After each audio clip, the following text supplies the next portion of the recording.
toes down, really get boogie. But what you want, need a cookie. Your mama, your daddy, and your homie. Meow, meow, meow, meow, meow, meow. Wow, so the beat. You said you need a cookie.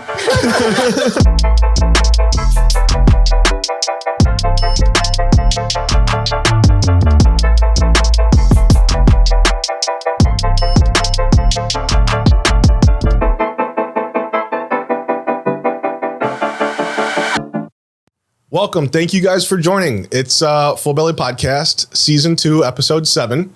What you guys don't know is that we've messed up 3 times thus far, and this is our 4th time. I feel really awkward introducing the show again now for the 4th time, but I think I did a decent job. We have great guests. We're happy that you're back. You guys are our guests. Welcome to our podcast. Welcome. Hello. Cheerio, mates. Season 2, Episode 7. Season 2, Episode 7. Put your pinky up. And we're, we have like a purpose. I feel like we have a purpose now since we've kind of restructured the podcast.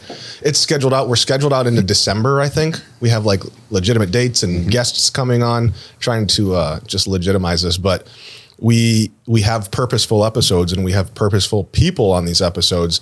The seasons are basically set up with 12 episodes based off of the 12 steps. And we're doing a principle behind each step. So Season 2, Episode 7, we're talking about humility. And we have some guests here today that are going to talk about some humility in their lives, and we're going to have fun while doing it. And then we got to come up with some sort of challenge. Of course. We have to. God, we forgot to talk about the challenge before. Okay. Yeah, we got a challenge. Yeah. No. We've got a challenge, actually. We've got a challenge. And I'm going to think while we're doing all this podcast and you're talking with everybody and we're talking with everybody, what the loser gets. Because here we don't reward the winners. We punish the losers. Yeah, rightfully so. 100%. Consequences make us change. Do you remember when you lost? No, I don't. Never. When you cheated? I don't recall. I just remember slapping you with tortillas. That's what I remember. I remember slapping you with tortillas. And then I remember when you cheated on the tortilla slap and you came in and slapped me with 2 tortillas. That's a lie. You fucking directed the whole video with Josh and you said, now it's my turn to slap you. So I slapped the shit out of you. Okay. With 2 tortillas. Didn't cheat. I just slapped you because I tortillas. 2 tortillas. Okay. 2 heavier. 2 tortillas. You told me 9 times not to use 2 tortillas and then you used 2 tortillas. So that's cheating. That's cheating. I'm sorry. I think that I'll come up with it. I think we got to do the donkey tattoo or the unicorn or whatever that is. I'm down for that. Wait, like a real tattoo? Yeah. Oh, I want to lose. Yeah. You want to lose? You want a good time. You want to get that tattooed on you? Have you seen some of my tattoos? So the loser doesn't get to get the tattoo then, because I think all of us are into the tattoo. Right. The become an loser icon. has to tattoo us. You can never get the tattoo if Hold on, how Everybody about else this? gets it except you. Yeah. About the winner and it tattoos says the above loser. it, except the name.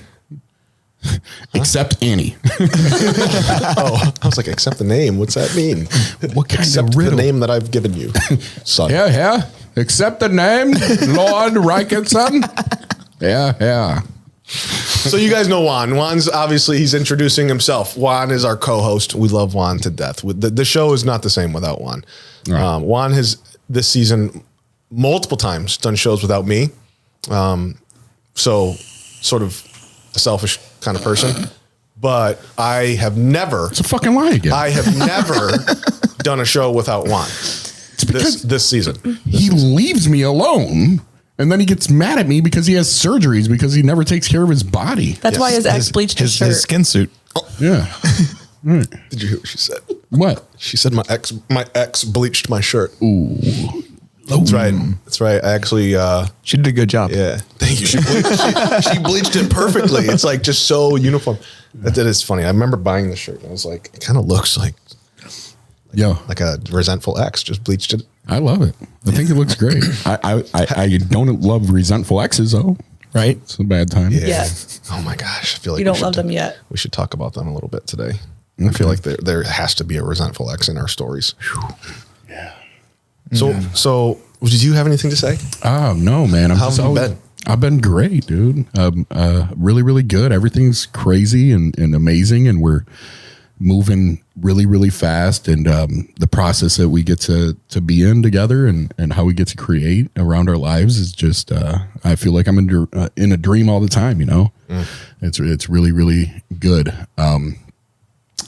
I'm a very fortunate man. It's the day after overdose awareness day. And it's still carrying through with me today. Yeah. It's always a fresh reminder. So when somebody asks me how I'm doing, like yesterday, I made a post, but it happened as a result of the process. Like somebody asked me how my day was. And I was like, man, some shit was really tough today. You know, and then I started thinking about it. I was like, oh, there was some things I loved. And I was like, man, there was some shit I really didn't like. Then I was just thinking about it, like at least some shit can happen in my life, you know, because people aren't here, you know. So how things have been, things are great because I'm alive, you know. Yeah, it's kind of hard to like think of it any other way. Yeah, a person like you're just so positive. You're probably one of the most positive people I know. I'm not even trying to like get weird here. You are. Juan likes get weird. Yeah, There was get would you weirder. say, Get would you weird. say like you embrace the pain? I remember hearing you talking about like embracing the pain, and you were like, I love it when I go home and cry. And I'm like, what? It's like I look forward to a good cry, man. I feel it. Dude, I do. That You makes do. me Yeah. sad. It makes me sad thinking of you crying like that. just a bro. fucking Just wet sad. mop on my couch. Just sobbing, bro. Can you imagine just looking in your window and seeing you crying alone like that? Curled just up. loving Oh, it? and his curled neighbors up, look through his window. loving it. Yeah, on dude. my couch. You're so happy, dude. Somebody walks in and I'm like, are you okay? Yeah. Fist pumping. I'm so happy. I'm crying. That's actually why your neighbors wanted you to close the curtains. Oh, we don't want to talk You're about still it. working, like sending emails, texting. I do. I send you those text messages all the time. Like, I'm just so happy and I love you. And you're like, yeah, I love you too, bro. Like, I love you. And I'm like, I know, but you don't really get it because I really, really love you. I love you too, bro. You're the best. Yeah, I mean, I appreciate You're the best. you. Would you like to introduce our guest, man? I feel like I Yeah, introduce the dude. guest every single time Yeah, of course, man. I mean, because I think of you, and I don't want to like have a show without you. I know you think and I of don't me. want. I don't want to like run the show. of course you don't, because you think of me because you leave me and then I have to I do think what about you because I love you, and I think you're great on the No. mic. I think you're great on the mic. I think you're great on the mic. You don't think I'm great. I think you're great on the mic. You do not think I'm I great. think you're on the great mic. on the mic, and I feel like you have a great voice For and the I mic. feel like you should have been a rapper in another life. Ooh. Honestly, In what life? Where would I have lived? the life before Detroit. This I would have lived in Detroit. What would my name have been? Pineapple. Pineapple? In what year? What era? What was Pete? Who was Pete that we just talked to? Homeless Pete. Homeless Pete. It's your rapper name. I would have dude. been from Detroit. Homeless Pete from Detroit. Homeless Pete. In what like era? Like 1920? Homeless Pete. Was there I don't know. rappers in 1920? No. Not yet. Early 90s. Early 90s? Early Homeless 90s, Pete? Yeah. Homeless Pete on the beat. All right, man. Oh, All right, man. Meow. Big Poppy on the beat. Meow. Meow. Meow. Yeah. Big Poppy on the beat. They call me Homeless Pete. The boy, I swear to God, he's too close to the sheets. No covers, really, really hot. I swear to God, I'm simple like blubber, flubber. Tom Hanks, sitting off the banks. Yeah. Give me a word. Let's go. Let's go. Give me a word. Matt, give me a word. Aloe. Yeah, too much aloe, too much aloe. That word's too fucking shallow. I gotta start over, Josh. Too much. I can't look at you. You said simple like blubber. Blubber is as simple as it gets. Simple like blubber. Oh my gosh. That was good. That was really good. I can't do it. Hold on. I can't. You can't make me laugh, man. It's okay. We'll get back into it. That was a good start. Okay, that's a good one. Start. And we'll clip into something. Yeah, right. We'll come We'll back. clip into something. I need to be ready. serious. Let me go, man. I told you. Let me get in. Do your thing. I need to get in. We need to talk about some things so I'm inspired. Yeah. Do you want to talk about Full Belly and why we're here? Yeah, absolutely. Just not now.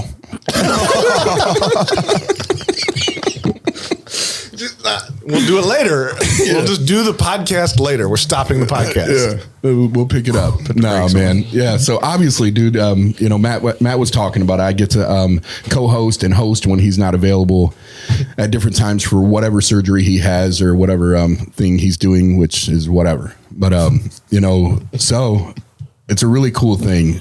We got Mr. Nate Barnhart with us. Say hello, Nate. Hello. And we got Mrs. Annie Mae with us, Anita Schroeder. Hi, thanks. Yeah. So both of the people that are here, they're both residents of the team recovery community. Really, really cool thing. Both of them are coming up on their year within your, who knows? Like you're not even exactly sure. You said it might be September 4th. Yeah. I was sober 8 days before September 4th, so whatever that is. That's already a year. So you're just 3 days behind. Let's get an applause, Josh. Come on. Give us an applause. Yeah, dude. Good for you, man. What a process.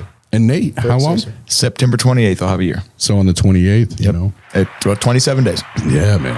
Yeah. So good.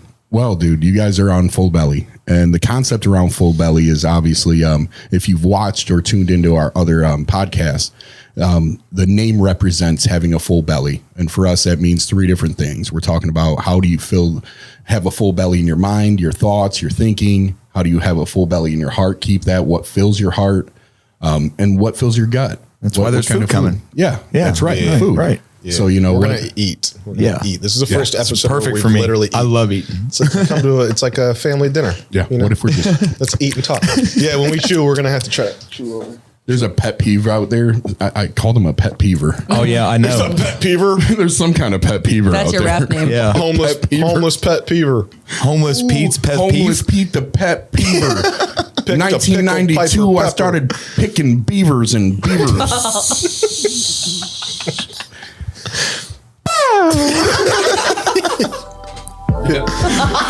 All right, Josh. Yeah, man. So, we get to talk about what fills our bellies. You know what I mean? I'm going to pass it on over to Matt because we got 3 different. You know what? You never get to do this. So I'm going to let you do something now. You never get to talk about what fills your belly because you're always allowing other people to do it. And then I always got to fill in. Okay. So, all right. Yeah. So which one do you want me to do? I would like to hear about what fills your heart. Ooh. My family. Seriously, family is so important to me. So I don't know. I think it's how much do you want to know about it? Families. I do everything that I do for my family. I've had failed attempts at family in active addiction. So the scariest thing for me and my biggest external motivator, I suppose, is to not ever do that again. And my kid and my stepkid are just, they didn't pick me, Mm-hmm.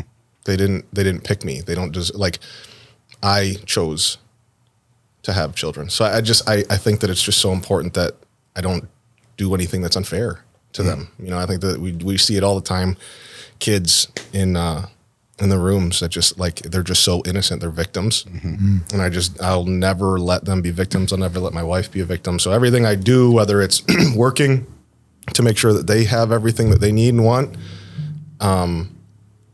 working so that in 20 years or whatever it is, we can retire and be happy, staying sober, helping people, still meeting with my sponsor. I'm trying to find sponsees right now because I can't, it's difficult for me to not cross an ethical boundary. I feel like I've treated one way or another most of the people in Toledo at one point. So it's very difficult, not only for me to open up and share in meetings, but to sponsor people because I've been their, not necessarily their counselor, but you know what I'm saying? Provider. Yeah. And so it's tough for me to find sponsees, but just always staying willing to do those types of things. I met with my sponsor, what is today? Thursday, Tuesday morning at 7:00. I love that. 7:00 in the morning and staying in the book and just making sure that I never go back. Yeah. So for my family, to answer your question, my family is very, very important to me. I know. I can tell. It always inspires me. the way that you treat your family life and the trying to contact you at night, like you use focus really well, but it's very apparent. I'm really close to you. If somebody, you were going to respond to somebody, I'd be one of the people you'd probably respond to. But I think almost everybody's aware, like, hey, I'm with family, and you do a really good job at being present, taking care of, and separating things. And that always encourages me to do the same, So I'm really appreciative. And I also love hearing that you are working towards finding a sponsee. Like there's something so magical. Like it is heart-filling. The altruism behind like working with a sponsee is like parallel to none. Like it's so simple. But it's so good, so good, man. So I love hearing that, man. Yeah, it's what we have to do. I believe in the literature. It's what it says, that kind of stuff. So I haven't done it in I don't know, a couple of years. I haven't had a sponsee in a couple of years. Oh, dude, I can't wait to see what that does. It's tough. It's really tough. So and it's certainly not treatment either. It's not recovery housing. Like there's a huge difference between what we do to help people here and what we do to help people by meeting at 7:00 and talking to them about the literature. That's completely different. Yeah. So, but they're both equally as important. Yeah, absolutely, dude. Well, I love all that, man. Thank you, bro. Thank you. And how about you, Miss Annie? I'm just going to spring it on you right now. I would love to hear how you keep your mind full, how you feed your mind, what makes you feel like you're sharpening your mind, your thoughts, whatever your interpretation is of that. What's that look like for you to have a full mind? I guess when you say have a full mind, I just think mindful. Ooh. So Bars. that's you. Bars. Right.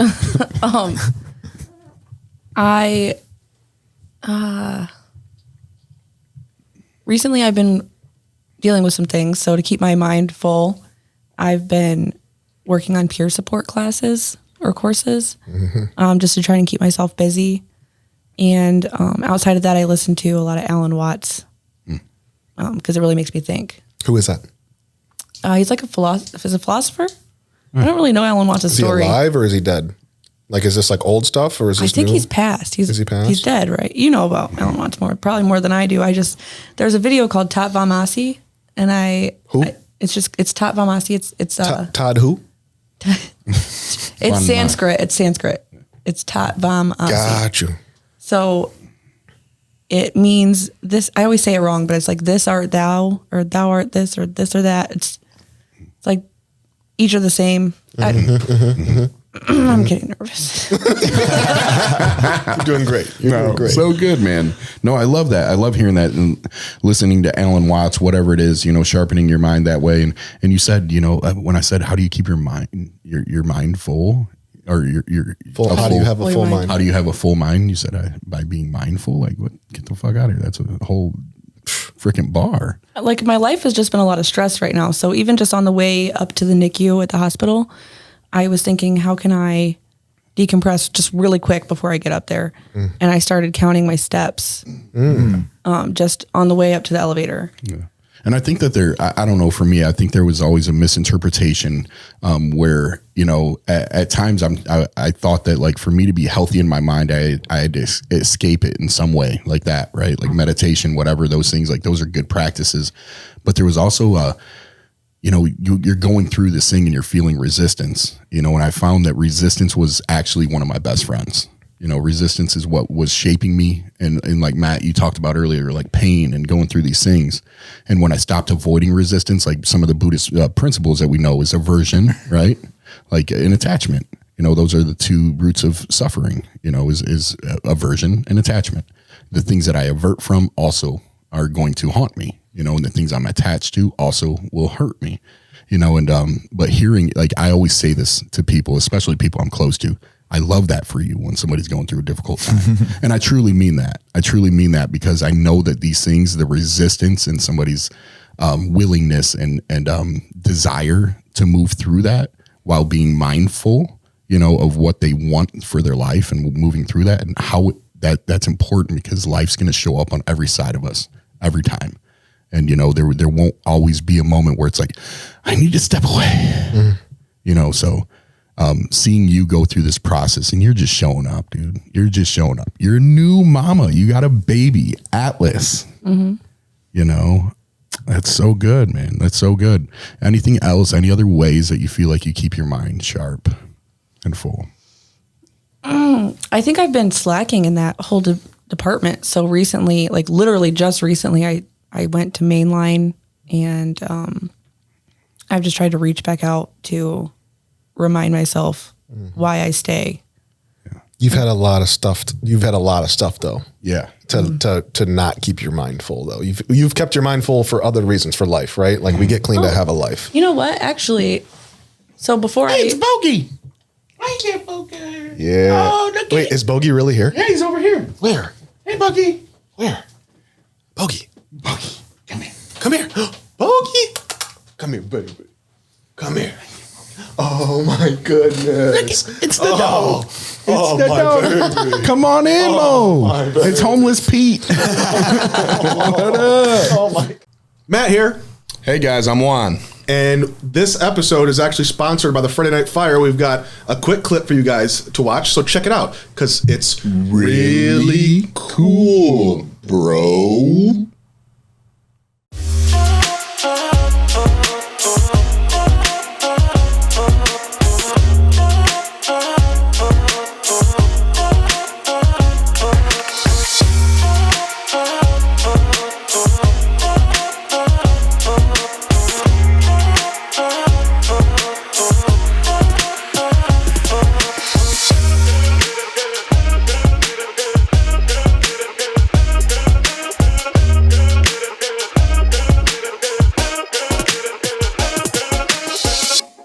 All right, you guys see that? How can you not want to be there? It's every Friday night. Be there or be square, bro. So, brief intermission. You heard us calling for Bogey. Monica brought us the food, and now we are smashing. Perfect time. Anita just went over what fills her mind. Matt talked about his heart. And now we talk about what's going to fill your belly. What kind of food do you just love? And what's your favorite food, bro? I really don't have a favorite food. So like I used to be real picky, like what's on this sandwich, the what I call rabbit food. I wouldn't eat before I got sober, right? But like after a few months of being sober, like I will literally, and you can ask anybody that's close to me, anything. anything. Yeah. I wonder why. Like what? I don't did know. it? I don't know. But I will literally eat almost anything. Like I went out for sushi when I was still at, can I say the center's name? Yeah, when I was at Midwest Housing with a friend of mine, and we got sushi. Never ate sushi before in my life. Thought I would hate it. You know what I mean? And I loved it. It was great. It's delicious, right? Trying new things, you think? Open-mindedness, maybe? Yeah, of course. I remember eating onions in jail. I hated onions my whole life. Yeah. And then being so hungry in jail that I just was forced to eat the onions. And I ended up loving onions. It's Your weird. body Like when you craved get it probably. When you get I love sober, it. it's like I you love get your it. taste buds back or something. You know what I mean? Yeah. Yeah. Man. Which anything in jail, like it's just, you have to have it. Definitely if you don't have no money in your books. Yeah, you know what I mean? Yeah, there's like paper clips on the tray. You're eating them. You're cooking out of a bag, shaking them. Whatever we can. That napkin, put some sauce on that napkin. Right. Eat that. Eat I swear. toothpaste in the middle of the night. A little dessert. You know It's the so holding funny. Sing cell. on your honey bun. I'm so glad you guys are relating over this because I've never been to jail. That's great. You know the holding cell at Lucas County.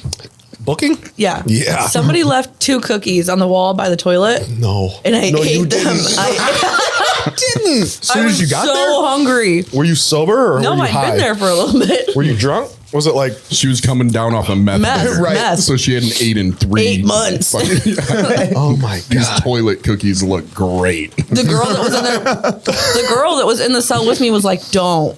Yeah. you're like, I am. You're like, I have to do this. I have to. Wow, I hope my family listens to this. So you think just having an open mind, trying new things? Absolutely. Is there anything like any food that you really enjoy, like Steak. Yeah, That's your thing? Yeah. Last meal type stuff. You'd If be like, gotta have a if I was on death row and wanted the last meal, it would be a steak, and Zach would have to cook it. steak. Zach. Farrell. Okay. He's such a good cook. I'm telling you. Man, he made Any that. specific cut? T-bone, ribeye, tomahawk, anything? Tomahawks are amazing. I just had one when I went home there for a while, and they're great. There's this Amish place down home that like they cut their own cows and stuff, and they had tomahawks. They're really expensive, but you can buy your grub stubs can pay for that. Oh, really? Yeah. Oh, yeah.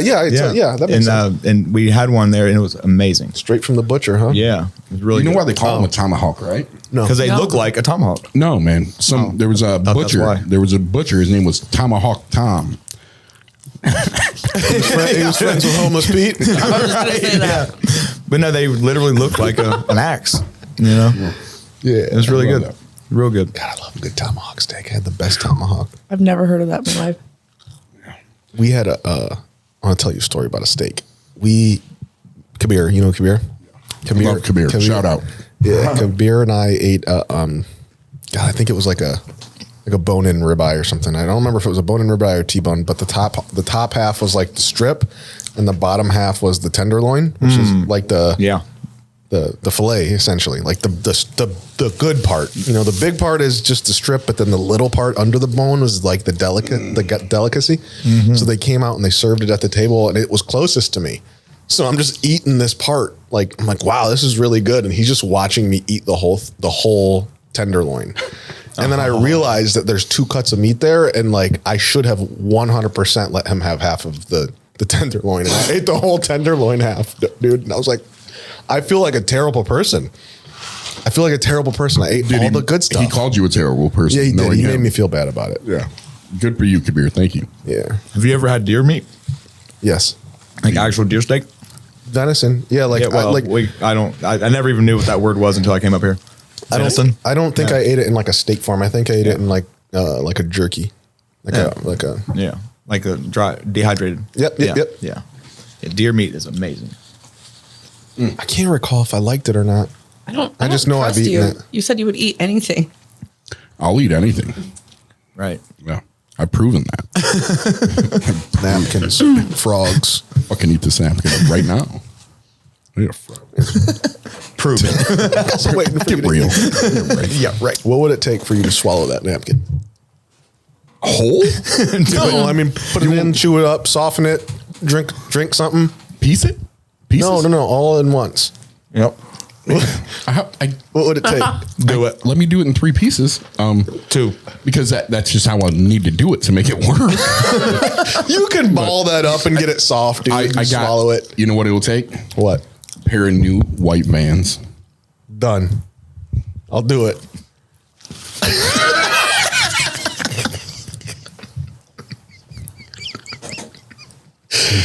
Is that good? You want some Chick-fil-A sauce? It's Nate's fucking napkin. I wiped my mouth. I feel like I fucked myself. I could have got more. Actually has Chick-fil-A sauce on it from Nate's mouth. Those Lucas See, County cookies are looking good, huh? You can't chew it. You got to piece it down. Come on, get a little aloe vera king in there. It's even chewier. Is that making it any better? It's chunky water. I want new shoes. I got you. You've done it. Done. I'll order them right now. What's your size? What size shoe do you wear? It won't go. My Vans are a size 10 and a half. All right. Got you. Thank you. That was great. You're gonna have to. Chewing on that thing. It's not. You're gonna have to take this for a minute, Matt. I'm gonna need you to take this one. For So I feel like this is a little bit late to ask this, but how weird do you guys want to get tonight? Are you guys like cool? Get weird? Yeah. 1 to 10, 9, 8, 12, Eat 13. paper towels. Whatever. 13. Juan weird. One weird. Whoa. That's the threshold. Whoa. That's weird. That's weird. All right, eat a napkin. Eat that. Did you swallow yet? No, I'm chewing on it. How many times have you heard that before? Oh. Crickets. I didn't even hear what you said. I was reading. What did you say? How many times have you heard that before? You said, did swallow you that? swallow yet? No, I'm fucking chewing this napkin. You see how Is it fucking getting any better? very slowly, dude. So dense. Feel that. Chew it. Let me see that. Try to chew. You won't chew that into pieces. You know, Is this the same napkin? I'm going to take same a size shit napkin? later. Is this the same size napkin? Yeah. If I swallow mine before you swallow yours, I don't have to buy you the shoes. Ooh. Dun dun dun.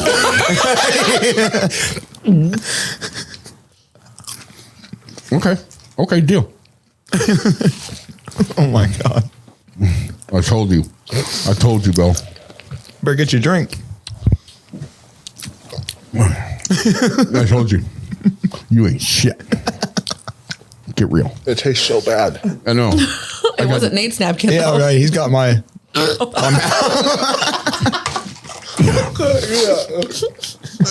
I just thought about Nate wiping his mouth with his napkin and me chewing on his lips. That's so bad, dude. You got the shoes. Even if you don't swallow it, I'll get you the shoes. You won. He still chewed all over my same mouth. exact size as it was when you put it in your mouth. You felt it. Yeah, that does not get any better. That is literally like, I got a new pair of shoes. You really didn't believe him. no. I was like, that's got to break down. You know how your fucking vitamins get stuck in your chest when you swallow them? You told me that? Mm-hmm. Like you're like, I have vitamins, and you shoot vitamin dust out of your mouth. I have a paper towel stuck on my esophagus. Did you swallow any of it? Yeah. You know what we And learned I here? can't stop thinking about the fact that like Nate wiped the corners of his mouth with it. Why does Chick-fil-A have the strongest Like napkins? he was like, Yeah, I they feel have like we that- just became best friends on that. yeah, Chick-fil-A's napkins are actually trees. if that It's was not. a McDonald's napkin, you would have been done. Yeah, that shit would have been. Yeah. Yeah, That should have been gone. it's pretty much a relapse. Quality napkins. Quality napkins. That's pretty much a relapse. It's like bounty napkins. So, Annie, tell us about yourself. We're going to go to you. Let's talk about humility. Let's talk about Annie. Let's talk about Nate. Let's talk about you guys, okay? Because that's why we're here. Okay? Not the chewing Okay? napkins. Yeah, we're not chewing on napkins. We're not chewing on napkins anymore. You're 27 years old. Thanks for reminding me. You've lived a long life in 27 years. Wow. You have. You're doing really good here. Am I? I don't know if I am. Reminding me how old I am. You are. You're doing You're great. young as shit. I would do Right. anything to be 27 I again. feel sure. so old. Okay, well. Get real. Wait, Get right. wait until you're 35. Yeah. I don't want You're to do very, that either. very young. Yeah, you're very young. Yeah. You've got a ton of life left. You've done a lot too. You've done a lot. So where are you from? You're 27. You're a Taurus. That's the. Are sign, you? That's the sign I am of too. the rabbit, I don't fucking know. right? It's a bull. What? It's a bowl. It's the bull. Why'd you say rabbit? October, right? No. Yeah, that's the constellation. Yeah. That- It's a bowl. yeah, it's a bull. Yeah. Yeah, It's a bull riding a rabbit. Yep. it's a bull riding a rabbit. That sounds That's right. great. I know my signs. Clearly. Clearly, know I was my born in signs. May. This is my fearless leader. Is that why your name Annie Mae? Mm-hmm. For real? Yes. Oh my God. Your middle Yeah, my name's mom. May. My mom named me Anita, that. which is my grandma's middle name, and May with an E on the end because she's special. But That's crazy. Yeah. That's really crazy. I love that. My daughter's middle name's Day with the DAE with the E on the end. That's cool. That's cool. That's really cool. So Annie Mae, 27, Taurus the bull. yeah, because we're hard headed. That's what it says, and it says that you don't Facts. like that. You don't like the fact that you're hard headed. Yeah, because I, especially in recovery, but my whole life I've been given advice. I seek advice, I get the advice, and then I do the opposite This is true. because I have to figure out why it is that way. If somebody says don't do this because this is the consequence, I have to make sure that that's the consequence. You want to hear something cool though? How old were you when you got sober? This time, 26. How old were you when you got Uh, sober, Juan? Yeah. 32. How old were you when you got sober? 33. I was 27 when I got sober. So you may think that you're hard headed and then you haven't figured it out and you don't take the advice, but you've taken the advice sooner than any of us have. I feel like this time I took less advice. I just stayed through the bad consequences. You know what I mean? You stayed. You stayed. See on here that's probably been one of the biggest things you haven't done in the past is to stay. Yeah, I ran all the time. Why? Yeah. Why do you think? Fear? I think it's just all I knew. Stubbornness? Oh, okay. It's what I was shown when I was young. If things didn't work out, you could disappear and do it again somewhere else. And it's like start over and be a new person. Did you do that before or after you started using, you think? Or was that part of your using story? Was a form of running away from whatever was Oh, going on? for sure. So when I started using, You got a napkin in there? yeah, Joking on your napkin? actually, when I started using, I was just joining the crowd. It was a stupid story on how it happened. But then after things started getting like pretty steady where I was using every day, I lost my daughter and I got evicted in the same week. And instead of fighting for my daughter or trying to find help, I just disappeared. I got off. I wasn't on the internet. I went and like slept under a bridge. How old were you? 23. And you were sleeping under a bridge? Yeah. Yep. By yourself? Yep. Where? When I slept, I didn't always sleep, but Where was this at? in Napoleon, there was a few, I ran. So I was You were all over. You were All bridges. over. You were bridge Michigan, Indiana, Ohio. I went to Tennessee for a little bit. Bridges everywhere? Was that your thing? Was that your safe spot? Well, yeah, it's just like an easy, I wouldn't call them, they were bridges, but it's like, Overpasses? not even that, but I did get sober under an overpass. You know, like where creeks are and the road just kind of goes over it? Yeah. That's the kind of bridge I'm talking about where I would say, Mini bridge. yeah, because nobody would ever go under there. And the only thing that was ever there was some Water. animals. There was like a raccoon in Napoleon. Fire. We were neighbors. Like he lived on one side of the bridge and I lived on the other, but we never talked to each other. So. It's like that one neighbor you just don't like. Yeah. I looked at the raccoon in the middle of the night like, you fucking stay over there. buddy. Yeah, keep it down over there, bro. Yeah. But I had it set up because I would just go to like Goodwill and I would steal a bunch of stuff, dumpster dive in the dumpster out back, get blankets and put them under the bridge and just have it set up. Wow. Did ever, okay, so like you say that, I can get it. There was something else we were talking about. Running. Taste buds, getting your taste buds back into recovery. We say these things to each other and it's like, yeah, I can relate to that. Right. You know, and some other people that have never done this before listen to us and they really think it's like animalistic living. And Right. like I'll talk about some things from the past in active addiction, and it truly was like animalistic. Like, Oh, yeah, do you for sure. realize that you just said you were living with a raccoon under a bridge? Yeah. Next to it. And was comfortable doing that. You were living with a raccoon. Right. That was Well- a residence. So I was actually just talking about this today with one of my friends. That still wasn't even my lowest, like my bottom. What everybody would think is my bottom is sleeping under bridges, having nowhere to go, wandering aimlessly all day and night. My bottom was I was super comfortable and well taken care of, but I was just so depressed because I already knew that I was doing wrong.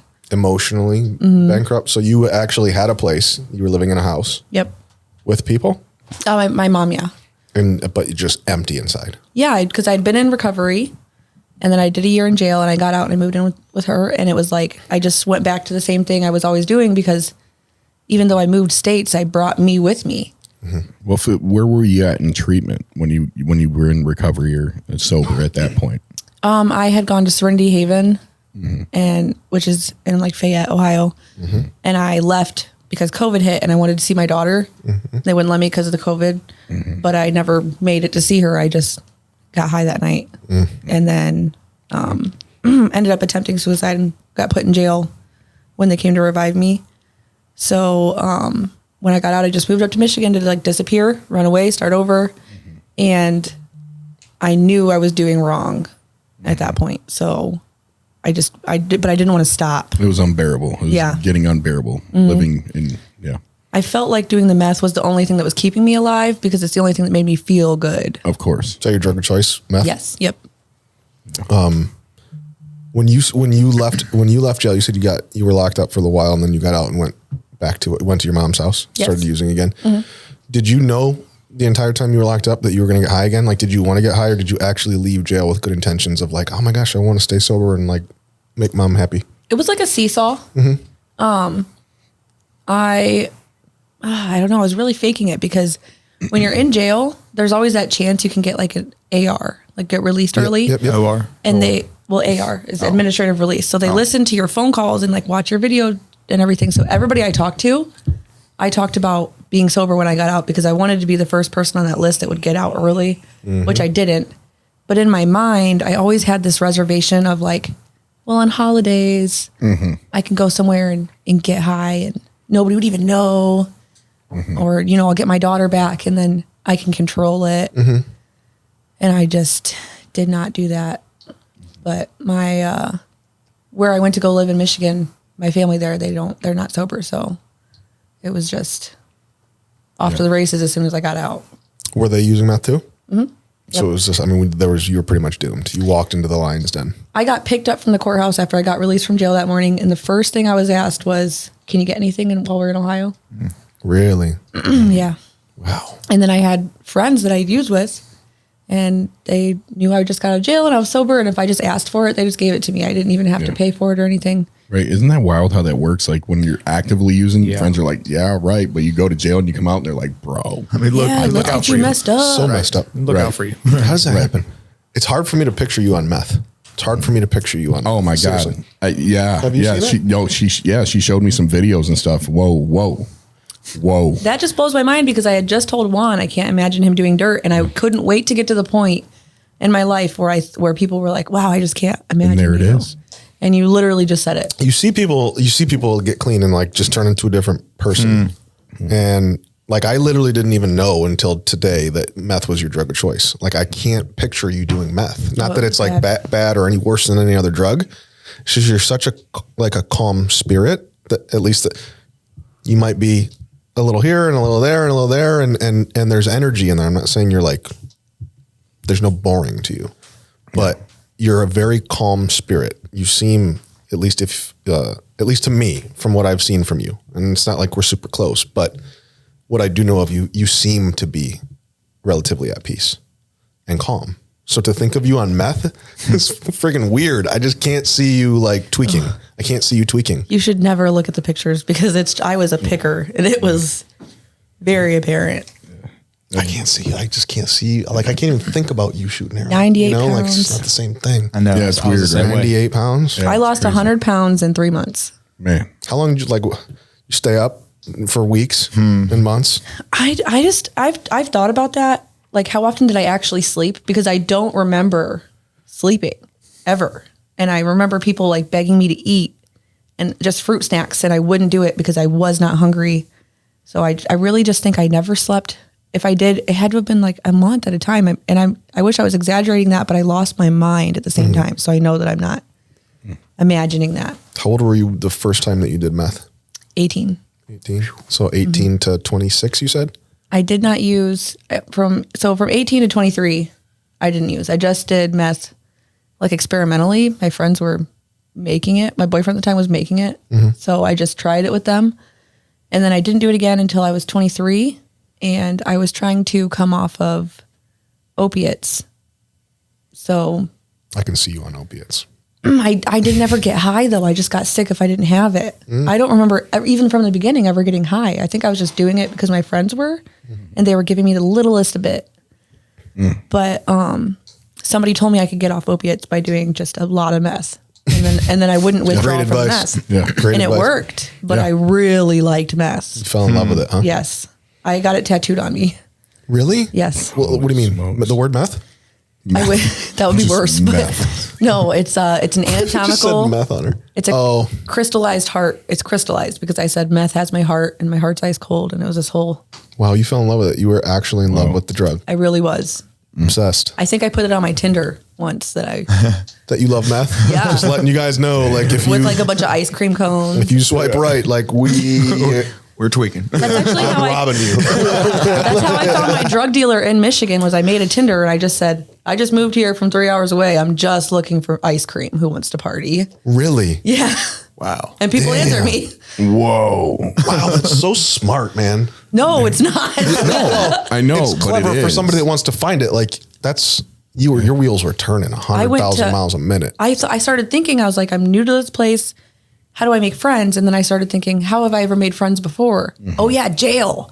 So I went to all the jail pages and I added everybody on Facebook that was in there for meth. And I sent them messages and said, hey, I know you're in jail right now, but when you get out, I just Determined. moved here and I need to get high. And did it work? Yes. Really? Yep. Wow. In the same That's theory. incredible. That's to genius. hear. Isn't it? Incredible to hear. Yeah. To go to any lengths. Yeah. Waiting, Right. just waiting for somebody to respond to you a month later. Right. But the same theory applies sober. Yes. Right. Like that same ingenuity that you were thinking of, like, you know, like what happens when you apply that? You know, how does that look when you apply that in your life now? And that's a lot of ingenuity. You know what I mean? Like to go through those things and to find what you want and how to get that. There's a lot of problem solving. Yeah, Yeah. for sure. Yeah. So you went to treatment centers. You went to a few that I know of, at least that are on here. How many treatment centers did you go to? 3. 3 total. And tell us, well, this is an informative show. We want people to hear about good things, about not good, like what to look out for, what to Can I search for. say names? Absolutely. I think that's important. Yeah. So okay. tell us what you learned in treatment. So when I went to Serenity Haven, that's a very secluded, no phone. You get 1 phone call every so often or something like that. It's a 3-month program because your insurance won't pay after that. So, I really learned about how not important I am there. I don't know if that sounds bad, but it wasn't. It was a good lesson for me. I thought humility, that I was the most important person in any room I went into. And I thought everybody would talk about me, or I was so worried about what everybody would think about me when really they weren't thinking about me at all. So I can't say I learned much more than that there. I learned about the steps. Was it a 12-step based program? Very much so, yeah. Ego deflating? Yeah. They searched you every time you went to a meeting and came back from a meeting, and it was I felt like a little kid again. Very rigid. Yeah. I feel like not giving somebody the option to make mistakes. You don't know what to do when you make a mistake then when you get out. Because, I haven't been taught this. Right. And then I went to Banyan, which I did detox and residential in Massachusetts. And then I did my PHP and IOP in Chicago, which was great. First of all, getting out of state was necessary. Then I really liked the way the program worked, where they let you pick your road to recovery. They had a class every day where they just taught a different path of recovery. So there was refuge recovery, AA, celebrate, all these different things. And they said, we don't care what you do. You just have to do something. So that's where I really got into my spirituality and a little bit of, physical fitness and eating healthier. They had different groups like that. And it really, they had this really cool group about, I'm going to blank on what it's called right now, but it was this guy's theory. I'm not going to think of it. Just never mind. I'm like hooked. I know. I want to hear. I wish I could think of what some it is. dude's theory. It's what's going on? I want to know. I can't remember. Anyways, what I got from the class was the counselor teaching it said something about, he asked everybody, what do you want out of life? Like, what's your end goal? And a lot of us said just to be happy. And he said, that is so ridiculous that you just think you could just be happy all the time. And then that's going to make sense, because at some point you have to have some kind of heartache for you to understand how happy you are or how happy you can be. And it is unrealistic to think you're going to be happy all the time. And if that's what you're shooting for, you're never going to reach it. And so when you say things like the beauty comes from the pain, and like this is the struggle is where you really grow, that makes so much sense to me, because that's what he taught. Yeah. Damn, that was a 30-second clip. Yeah. Banger clip right so there. Good, dude. That was really good. That was power packed. I know. And then the last treatment center I went to is a common one around here, racing. And they taught me to love myself. Cause I was all the gym memberships, I was working out all the time. And I felt like my whole life I've been weak and a victim. And I would be working out and I would just remind myself that I'm not going to be weak today and that nobody's ever going to hurt me again. And also working out first thing in the morning, I felt like I accomplished something, and that led into the rest of my day. So I was motivated, and I knew that I did things and I did them well. And I started to feel physically strong. So then that just boosted my entire self-esteem. But I ended up, at TR. Yeah. How did that come about? How really, really dope. Like, since what a process, man. Like what a personal process, you came here, like, tell us about like what that was like, making the transition there to here, I actually called you once because I was in a very dark place after leaving racing. I felt like very excluded from the whole community because it was very in itself and nobody else. So I didn't have any kind of community coming into TR, and I was an outsider, and I missed all my old friends, and I didn't understand why they weren't reaching out to me or talking to me. And because I hadn't done anything wrong, I hadn't relapsed. It wasn't, anything of that sort. So I just felt very lost. Like, what do I do at this point? Because I was working out every day. I had a really great routine over there. And then now I just have nothing.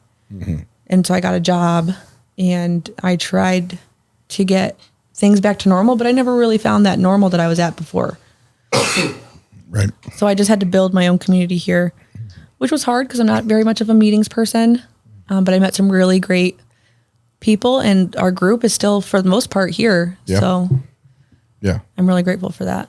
Yeah. It's been really, really cool. Like the process. I'm really thankful for, the personal moments that we've had, you know, where, like you said, you know, I was going through this and this is what happened, and just having dialogue and, with you around certain things. But like, as you know, I heard you talk about like, you know, humility early on, and about self-love, going through, racing, and then at Banyan, you know, it just opened up your eyes to spirituality and these things. And, in my head just now, I was thinking about it and referencing my own process in there, which I needed all of those things. And there was a really big component of, behaviors associated to realistic things, you know, where I say that because you said, you know, like people can't make mistakes sometimes at these treatment centers, and they control like these things. And I think it's so important for us to be able to be in choice, and for us to be able to start to navigate and negotiate our behaviors with our reality and what our environment's like. And I've seen you, you know, as you've navigated your behaviors, you know, what they look like, you know, having these attachments or certain behaviors or attitudes around certain things, and a progressive desire, you know, sometimes painful. You know, we've gone through it. I mean, you've gone through it, you know. I'm sorry that I ugly cried that close to you. Dude, no, for sure, dude. Yeah, that was a hideous cry. It was really bad. But it was real. So sorry. Yeah. I put myself in jail after that. Yeah, I know. This is crazy. Tell us more. Like, move into that, because, you know, we're discussing, you know, at this point, you know, you transitioned from racing, and then you found yourself over here with us at Team Recovery. And I remember having the conversation like, look, man, like, this is what it is. Like, you got to make it for yourself here. Like, this is like, you got to, like, there's people here. It's accessible. There's this, there's that, but this is a place for you to land. And now you got to do something, you know, and how's it been transitioning from there to the point of going to jail? Like you said, turning yourself in. And now, like, I think like this seriously big, like almost like fucking encore is coming up, because it's so good. I hope so. It is. It already has. I have this fear inside of me that I am building towards this life that I have no idea how to maintain. None of us did. Right. Neither did I. You've already maintained it though. Yeah. I'm so scared. You're Just there. like, It's okay. That's a good fear though. yeah. It's a good fear. My whole life I've lived for the next 10 seconds. Like, you know, being homeless, being in foster care, being an addict, it was always, how am I going to keep surviving? And then now that I'm very much survived, I don't know how to Thrive. thrive. Yeah. So what makes you think you're not thriving? Yeah. I feel like I'm not doing anything. You're doing everything. I know. I told you this the other day. I just feel like, and my opinion is way different than most people in recovery. I feel like being sober is the bare minimum. That is the bare minimum of what I'm supposed to do in my life right now. It's the least that I can give to the people that I've hurt. And it's not even hard to do. I don't even think about drugs anymore, but sometimes I feel like that's all I'm doing is the bare minimum. That's not good enough. Staying sober is not good enough for you. No, I want to do more. That's okay. But what about for everybody else? Staying sober for everybody else. Oh, I can congratulate the next person quicker than quick. I'm saying viewing staying sober as not enough for yourself. I realize you want to have all these things. That's why we get sober, is to have all these things, to do life, to like get our lives back, to feel like we've accomplished something. That stuff takes time. Yeah. That stuff takes time, and you're still so young. That's the thing I want to emphasize to you. You're 27 years old. That's young as shit. You're still a baby. People I went to school with are Doesn't buying matter. houses, paying mortgages. Doesn't matter. getting How long did you married. stay at Zeph Center, Matt? I was there for 9 months, but I left because they made me leave. Yeah, and then well, Michigan made me leave. I had a case up there. So And you I were had in to Michigan for how long? 6 months, I think, fighting a case on an ankle So, monitor. 15, 16 months before I was 20 months sober before I had my own place. You know, you know, like looking at it like in the sense of like, oh, for sure. But like Matt said, you know, it takes time. It takes time, and you're doing the right thing. Staying sober is not the bare minimum. It's the maximum. That's everything. That's everything. And by you doing it, like, you might not see these things coming to fruition in your life, but what you don't think about is by you staying sober after everything you've gone through in recovery, going from treatment center to treatment center, or I don't want to tell your story for you that you've done in recovery so far, but you went to jail. Yeah. I turned myself in on a warrant that I had been running from. Sober. Do you realize how few people can do that? Do you realize them did. what? Do you realize how? I mean, we're talking about humility here. Do you realize how few people will turn themselves into jail sober? That is the most grown up shit. That's as grown up as it gets. It was a lot harder than I thought it would be getting up there and actually doing it. That's what I'm saying. And you did that sober, and you only did that because you're sober. What else happened recently? I had a baby. Okay. He's the best. Doing well. You have a baby. Yeah. You have a baby. You're a mother. You're nurturing a life. Atlas Jeffrey Schroeder. That's You pumped before this. And we're going to take a break here shortly and do that again. Like, you are thinking about somebody else. And you know why you're doing that? Because you're sober. Yeah. Like, God, you have to give yourself credit. This is a process, and like, if for nothing else, like, there are so many people at TR right now. There are so many women that are going to watch this. There's men, women, doesn't matter. There are people at TR that look at you as a hero. Yeah. And you might not see that because you feel like you're not progressing fast enough. But that person with 3 months looks at you and they're like, man, I want to be a mom too. Yeah. Absolutely. Yeah. Seriously, you are doing everything right. You're doing everything right. The nurse when you were leaving the NICU, because Atlas is in the hospital, right? Yeah. He was born with a condition with his intestines, right? Yep. But and I'll let you touch on that. But that you were leaving because you spent so much time there, right? And the nurse said, "You're leaving." Yeah. Like, they were blown away that you were leaving. Yep. Because you spend all your time there with your boy. Man, You know? I go there just to hold him because it's all I can do right now. Right. That's huge. Yeah. And like Matt said, you know, there's women that don't, they're, you know, today I heard a woman say, you know, my kid got a hold of me, and like, I'm like, for the first time in so long, you know, she was like, I didn't think this was going to happen. And I'm like going to quit my job because I'm working too much. And I realized my priorities are messed up. And she was like, but I don't even know how to be a mom. I don't know how to be a mom. I felt like that before with my daughter. And I feel like that's why I'm so present with my son, is because I left my daughter. Yeah. I abandoned her. I was selfish. I chose drugs and men time after time. And I just thought she could find a better mom than me. But in reality, I just needed to be a better mom. Right. I'm proud of you. Yeah. Seriously, very proud of you. Man. I know. Do you think we, so you're at TR Sober Living. Yes. You have a room that is built for you Yeah. and your son. We've never done that before. I know. I'm so grateful. I can't even. I didn't even know this. I'm not saying it. No, for that. I started crying when you texted me that. I'm that saying was happening. amazing. I'm saying that because you look at it as, I'm just not using. We look at it as, she's killing it. Yeah. And we can't abandon her now. How do we make sure she doesn't fall off track? Like, I'm not kidding. We've never done this before. And we went to say, out of 100 beds or whatever the number is that we have, we're going to try this because she deserves it. Yeah. Yeah. That's the kind of stuff I'm talking about. Like, you have the ability to do something, like, you are doing everything right. Everything right. You're staying sober. You got a year. You're turning yourself in. You're taking care of. I mean, this is what separates the kids from the grown-ups in recovery. You're grown. You're grown. And I mean, it shows, like, when I turned myself in, they dropped my charges. Right. And they So- should have. That's great. And those things that Matt just talked about too, like these are well thought out things, you know, these aren't just impulsive decisions that we make, you know, you know how we operate, you know, and how we choose to do things with what we give our hearts to, you know. And so, like, for us to do that, it means it doesn't mean we're giving you a chance. It means we believe in you.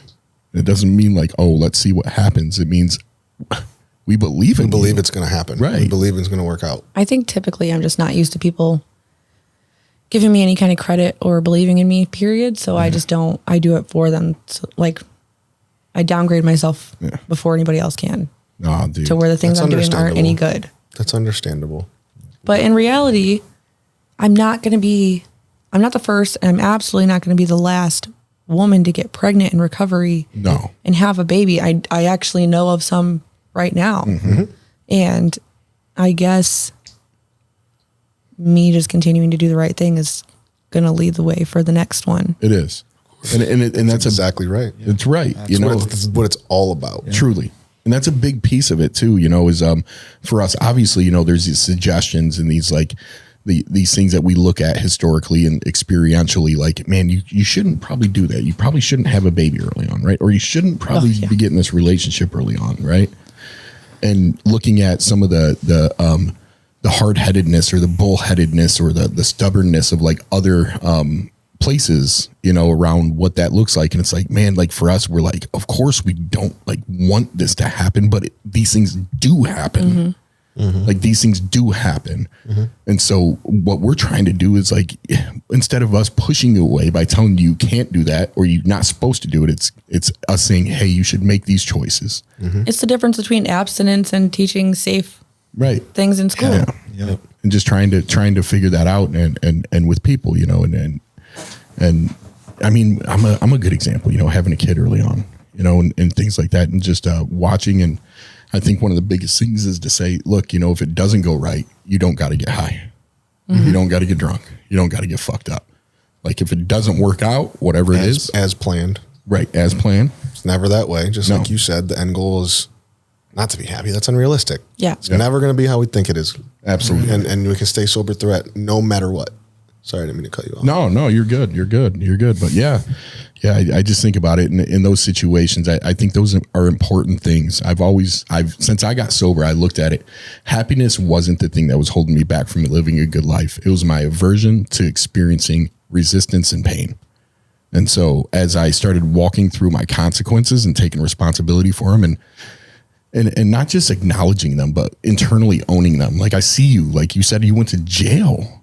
Like you owned it. Mm-hmm. You're owning these things. You're owning them. You're not just acknowledging them. Like we hear acknowledgement. It's like, man, yeah, these are my choices. I'm owning them. I'm living my life. I'm moving forward. Yo, be proud. I am. Like we are. We love you. That. And we're so stoked you're on here because your message is so powerful. So Andy. powerful. Yeah. So powerful. Yeah, it really is. It's so powerful. You walk through foster care. You know what I mean? You went through all these processes and you said you ran and like the truth of your narrative and your story is like there's layers on top of layers on top of layers, that I think at some point when you decide your book, your story, man, it's like that. It's so good.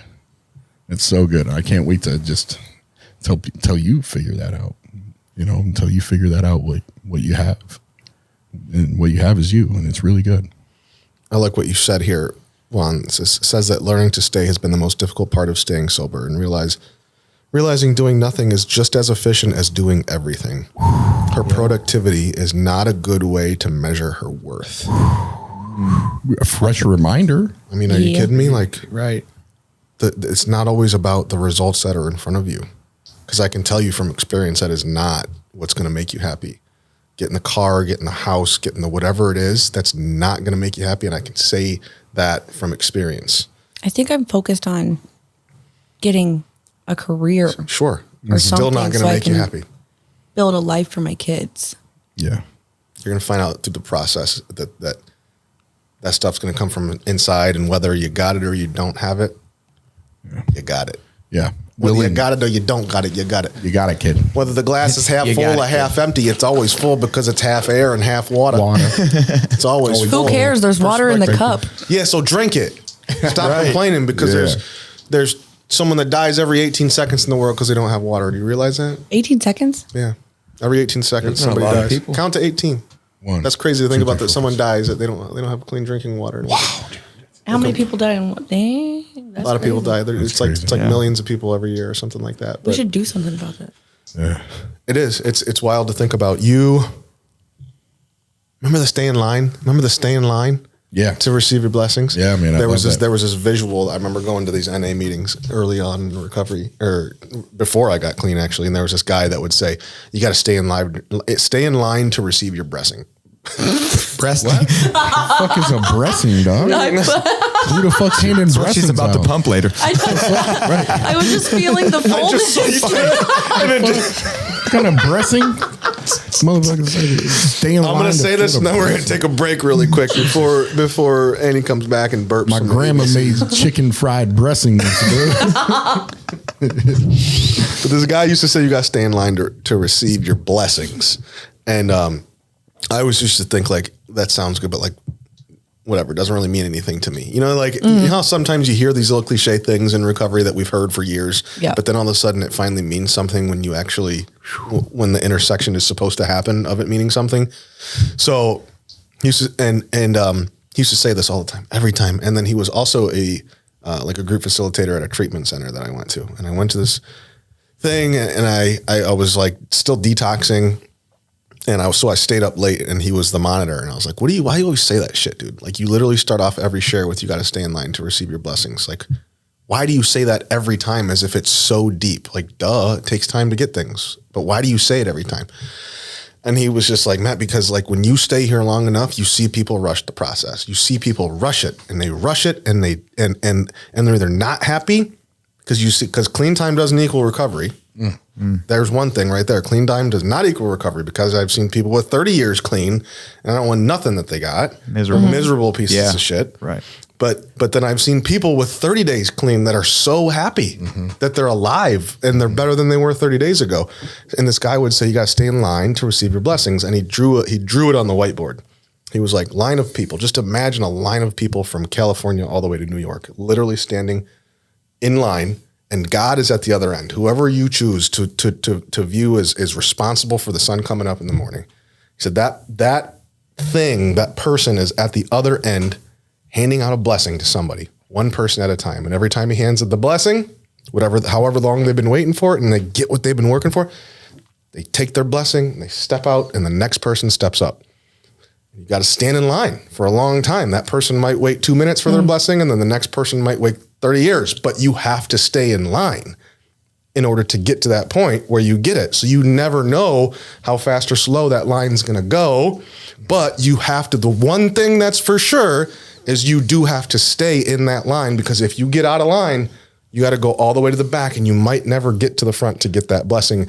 And when he explained it to me like that, I was like, damn, that's really, really cool. And staying in line is everything that you're doing right now. It just makes me think of calling Job and Family Services. And staying in line. Staying in line. Yeah, just like, God, I really got to go. It's been 3 hours, but I might be next. Or the BMV. Oh, damn, man. I just like that. I just need to get my plates, dude. It's kind of like that. Don't leave before the miracle happens. Though. Yes. You know what I mean? That's it. Yeah, That's a good, for sure. That's a good skit. The DMV. Yeah. We should do that. We're going to go into a little bit more with Annie when we get back, but we'll take a break. Thank you, guys. Thank you, Annie. Yeah.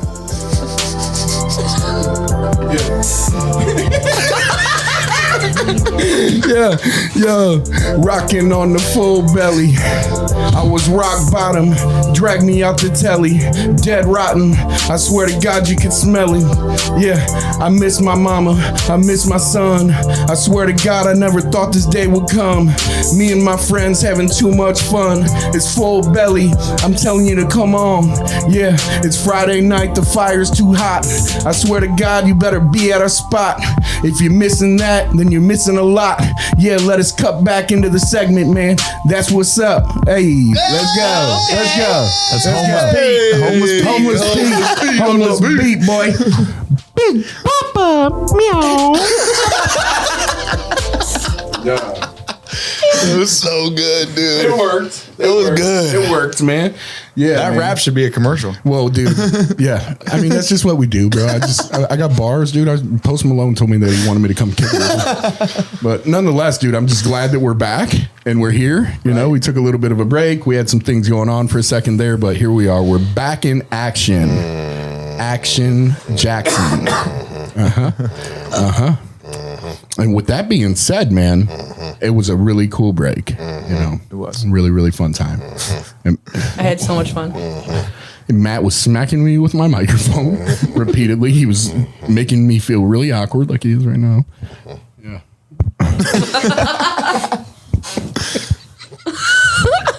Dude, do a commercial for those dead looking Arizona guy. teas. I really, really want to express to you guys the magnificent taste of Arizona tea. They made them in Tennessee. This guy, Crawford, Arizona, came up with Arizona tea, and he decided one day in 1872 to sell it for $1. It was really the equivalent of $40. And he never raised the price at that time. But now his great grandson, realizing he was a greedy son of a gun, said, I will never change that. Arizona tea from Tennessee. Thank you. Bars. It's so good. It's so good. Bars. It's really good, man. Did I do good? Did I do good? Beautiful. I did all right. Are they really made in Tennessee? No, they're made in Chillicothe. It just rhymes. Probably. Oh, God. Anita. Is there anything that you would like to talk to us about? Is there anything that you would like to tell us? Is there anything that you would like to tell the viewers? Because we went through a lot of stuff with you, and I feel like that was a really, really good segment talking with you. But we have Nate. Oh, dude, go for Nate. We have dude. Nate Barndor. Barndor. And we got to talk with Nate. Yeah, do the thing. But I don't want to leave you high and dry. I'm not high. I am dry. Shit, I'm not high, but I am dry. It is high. I'm pretty dry. Anything you want to tell us? Because there's some things on here that we could really, really get into. You did not eat boogers. Yeah, she ate boogers. Did you put that I did not eat boogers on No, there? that you do eat boogers. No, it says she did not eat boogers when she was a kid, but she did smell her own farts. What is that about? Yeah. I don't know. Did the scent of farts intrigue you? Seriously, as a child, or is this I just remember is this wand? being in first grade. No, it's real. And I was just watching my favorite movie. Biodome. No, but I have a really funny story about Pauly Shore. It's not appropriate, but Okay. I was watching Sound of Music, and I just remember farting on my bed and then getting down and smelling the bed. Sniffing the actual bed? Yeah. Wow. And what did you think? Wow. When you smelled it? Was it bad? Were you like, oh? No, it wasn't. I can just see little You first enjoyed grade the aroma? Anita, dude, sniffing her cushions, dude. Dude. And then I had a friend over, and I told her, "Do you ever just smell your farts?" At the time that happened, or And then later she she had came No, over? afterwards. Oh Ow, my my stitches. god! Oh my gosh! You have to be careful. Yeah. You don't outgrow those behaviors. Those are hidden behaviors. You're farting at home at least once a year and smelling it. When's the I know last it. I time know you it. sniffed a seat or a cushion or something? Like that? Be honest. When's the Be last time you honest. sniffed your own farts? I don't know. I think probably when I was 6 years old. Okay. He asked me if I ever ate my boogers, and that was Yeah, the first right. thing that popped into my Get head. real. You're like, no, but I've right. sniffed my fart. Yeah, that's exactly what happened. I was like, cool, sweet. And then the next thing was She had pink eye when I first met her. burp the ABCs. Oh, God. Let's do Oh, it. what's Let's hear its it. hard Let's letter? hear it. That's real. It's real. Do it. Let me hear a double. haven't done Let me this hear in a a- W. I haven't. W. Oh my gosh, that was really, really good. Wow. Yeah, my mom. I used to make my mom sick with it. Yeah, sick with it. Yeah. Is W the longest one? A, B. Do the whole alphabet. Yeah, it's a bar. Let me hear a LMNOP. I don't know if I can do it all together. Try. That's so good. Humility, bro. Humility. Right. I mean, how you have No, to that's have- just humiliated. Yeah, they work together. Yeah, they're like cousins. Yeah, sure. It was really good talking with you. Seriously, thank Yeah, you, thanks. thank you for coming. We had It a lot was of fun. mediocre at best. It was very good. What? Very good. I feel like that was a really good session. We're not done talking with you. You're still here. We're gonna move to Nate Barndor. Barndor. AKA Nate Barnhart. That's his real name. He's in Nate Barndoors. I had something sent to me at housing one time, and they put Nate Barnharry on it. What was it? Nate Barnharry. Barn Harry? Swear they That's sent not me even- a book. It's not even close. No. This guy sent me a book, and it said Nate Barnharry. Disrespect. What kind of book was it? Stools and Bottles. Stools and bottles? Yeah. The fuck is that? You never heard of Stools and Bottles? Pardon. Look it up. It's a good book. I think it is 1 through 4. Steps 1 through 4 it has in it. Really? Mm-hmm. Learn something new every day. Yeah. But the ones stools and bottles. Ooh, homeless Pete. Homeless Pete. Homeless Pete reading he wrote Stools and Bottles. Yeah, it sounds like a record label, dude. Yeah, boy, come on. Stools and Bottles ENT. Hey, look, man, we up here, out here, man. We down here in St. Louis, man, up here and out here. We Stools and Bottles, man, record label. Look, man, we got all the peeps on this track right now. We got Homeless Pete, Cadillac Pimpin' Dog Patty. We got Dog Paddling. we got Punishing Pally. We got Derek the Dug Over, man. Like, we out here, stools and pools and bottles and stools, man. Come holler at us. We got the music, baby. Yeah. Call us at 1-800-STOOLS and Pools, bottlesandbottles.com, man. www.poolstoolscools.com. Yeah. Why aren't you famous? Stools. He is. Bulls, Cools. .com. Some dude named Dooley, I think. Dooley? Douglas Devin Dooley or something. He threw in some nice alliteration there. Yeah. Those are my childhood boys. So Nate, you're from Chillicothe. Yep. How the hell did you find your way to Toledo, Ohio? Actually, can we say names on here? Absolutely. So I think it was Cody Palmer was at a needle exchange, or somebody that had his business cards, one or the other. Shout out Cody. Love you, dude. For sure. CP. All I know is his name was on the card that me and my fiance got. We was there at a needle exchange called Safe Point in Columbus. And he gave her a business card and said, I believe in you guys. Here's a Midwest card. And probably 8 months, maybe a year later, we were I really came to the treatment the first time to like more or less shut her up. You know what I mean?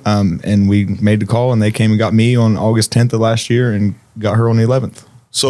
So you got the card and then ended up using the card 8 months later? Wow. Give or take, yeah. Wow. So you held on to that card for that long. The seed was planted. Yep. And then, so we went to a little bit about that. We went through detox at Midwest, and then went through the residential there. And you know how you can get 45 days? You can, instead of 30, you can get a 2-week extension. Yes. So we both did that. And I think we was like 5 days or something from completing, ended up AMAing, went home. And when I relapsed, I just still haven't done heroin since then, since August 10th or whatever last year. We AMA'd, and the only thing I did was meth. Like, it really don't matter, whatever. But that was the meth head if I wasn't dope sick, you know what I mean? And I went back to treatment a week later, and then it was August 27th, and on August 28th, my clean date, I found out that I lost her to an overdose. Yeah. So you came back here. Yeah. And went to residential. Again. Right. I went back to res. Yeah. And the day you came back. Which I'm really glad I did, because it got me through a lot of things. A lot of people knew her and really liked her up there, you know, and helped me through that tough time in my life. You know what I mean? Mm-hmm. Yeah. Yeah. Yeah. And that's a story that you guys share, because you lost the father of your daughter, correct, Annie? Correct, Juan. Yeah. Correct. Yeah.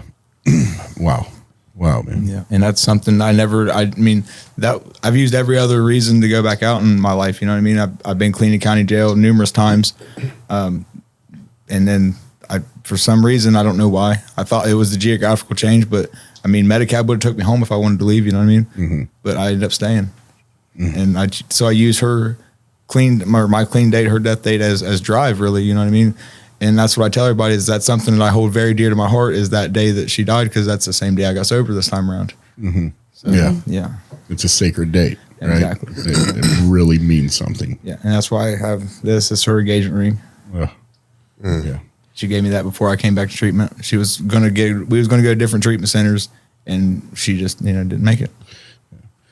So you got up here. When did you find out? When you were I was already sitting in detox. You were in the detox. Yeah. My therapist from residential had to come over and tell me, because they didn't know how to tell me at the detox center. Yeah. Oh, and you stayed in detox? Mm-hmm. Yeah. It was tough. It was real tough. Yeah. What's that like? I mean, so let's talk about that, because this is a very real thing. I think that it's very uncomfortable to talk about, and I appreciate you talking about it. It gets easier with time, but yeah, like yesterday when we was looking at the big screen with all the people, I got very emotional. You know what I mean? Mm-hmm.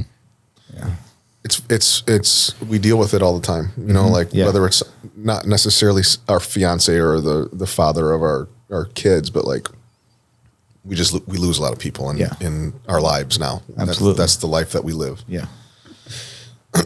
When you found out, like, take us back to that moment when you found out, like, you're sitting in detox, you're probably still high on meth, or if not, yeah. And Probably, for those that don't, like, again, just to like really reel in all the shit that we all know, or for those that don't know, coming off meth, like there is no feeling good. Like it's depleted. You're tired. There's no dopamine in your brain anymore. Like you're just like empty. There's no energy. There's no nothing. There's nothing. And now all of a sudden someone or you want to eat, or you're still high. So you're either in one of those two states. Yeah.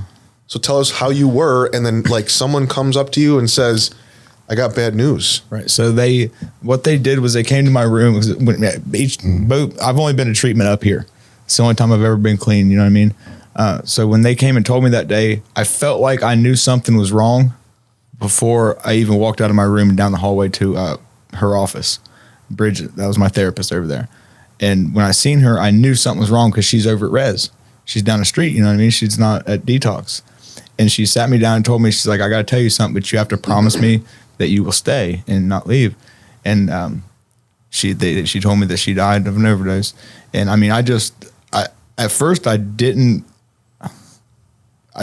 believe it, you know what I mean? Mm-hmm. And obviously I cried a lot, you know what I mean?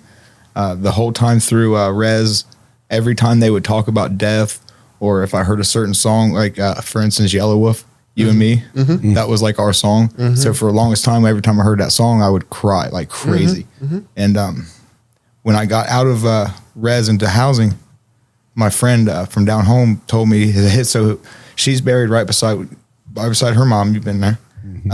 And his son's buried behind her. And he told me that he's seen her headstone, and that really put it in perspective for me. You know what I mean? That she's actually gone. I don't know if I was in denial or what, but it really hit me real hard. And then I got the opportunity, maybe 3-4 months ago, something like that, maybe 3 months ago, to actually go down to home and see her grave and get that kind of closure, which was I had a great group of people with me. It was a powerful day. It was really good. Mm-hmm. Really good. Something I think I needed. Mm-hmm. Yeah, it was probably the toughest thing I've ever been through being sober. Were you even sober when you found, like, were you still high on meth? I mean, you were on literally day one of detox. You just did your intake, right? Was it day one of detox? It was the day after I got there. It was the day after you got there. Feeling like crap, man. Yeah, I felt like shit. Yeah. Feeling like absolute hell. For sure. Starting all over again. Yeah. Already being embarrassed because I'm coming back to the same place, you know what I mean? Mm-hmm. Unbelievable. Yeah. Wow. Yeah. Unbelievable. Thank you for opening up and sharing that, man. That's do you feel like the closure is there? I really don't. So somebody was asking me this the other day. I don't really understand what closure really is. Like, I know she's gone, you know what I mean? I've seen it. I know she's in the ground. I've seen the headstone or the thing that's there, you know what I mean? There's a lot of things that I wish I would have said or got to say as far as that. I don't know really, I guess the closure, I don't know. Have I moved past it? I think it's easier to deal with every day, but I still have times where I'll just cry, you know, out of the blue, you know what I mean? Mm-hmm. It's a good thing. I'll hear something or something will remind me of her. Like the only pictures I have is like maybe 7 pictures in my phone of her. I'll look at those and I'll just lose it. Mm-hmm. That is a really good, you said, I don't know what closure is, you know, and I think that, like, I was thinking about it as you said that, like, what is closure, you know, and I was thinking to myself, and they're like, I guess allowing myself to live. Yeah. Giving myself permission to, like, be happy maybe. Right. Or to pursue happiness or to pursue, like, something after something like that. Right.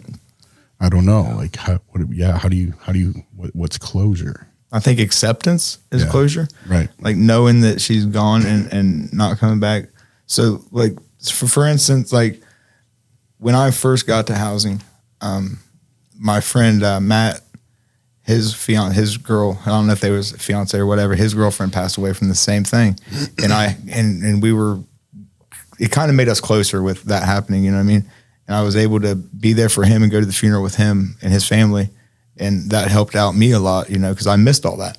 I didn't get a chance to go down and see the funeral Yeah. or get any of her stuff. All her property, they gave me some letters and stuff like that out of her property, but wouldn't give me the cell phones or nothing like that. And then the whole Katie thing happened. And then I was able to be there for Zach and everything when that happened. You know? Oh, you've been a pillar for people. Yeah. That in that sense, right? Like, And then truly with Allie, you know what I mean? You're speaking so much truth into people that are dealing with grief and loss, and not speaking truth, but you're also modeling, moving through that, right? Yeah. And finding, like you said, purpose and meaning and some way to draw passion, Right. To help. Dude, like you're one of the people that, like, when I see somebody that's going through something, that people are like, "Hey, man, you should talk to Nate." I've You heard and that so many times. Yeah, you and Chris Bedingfield. Yeah, both of you. yeah.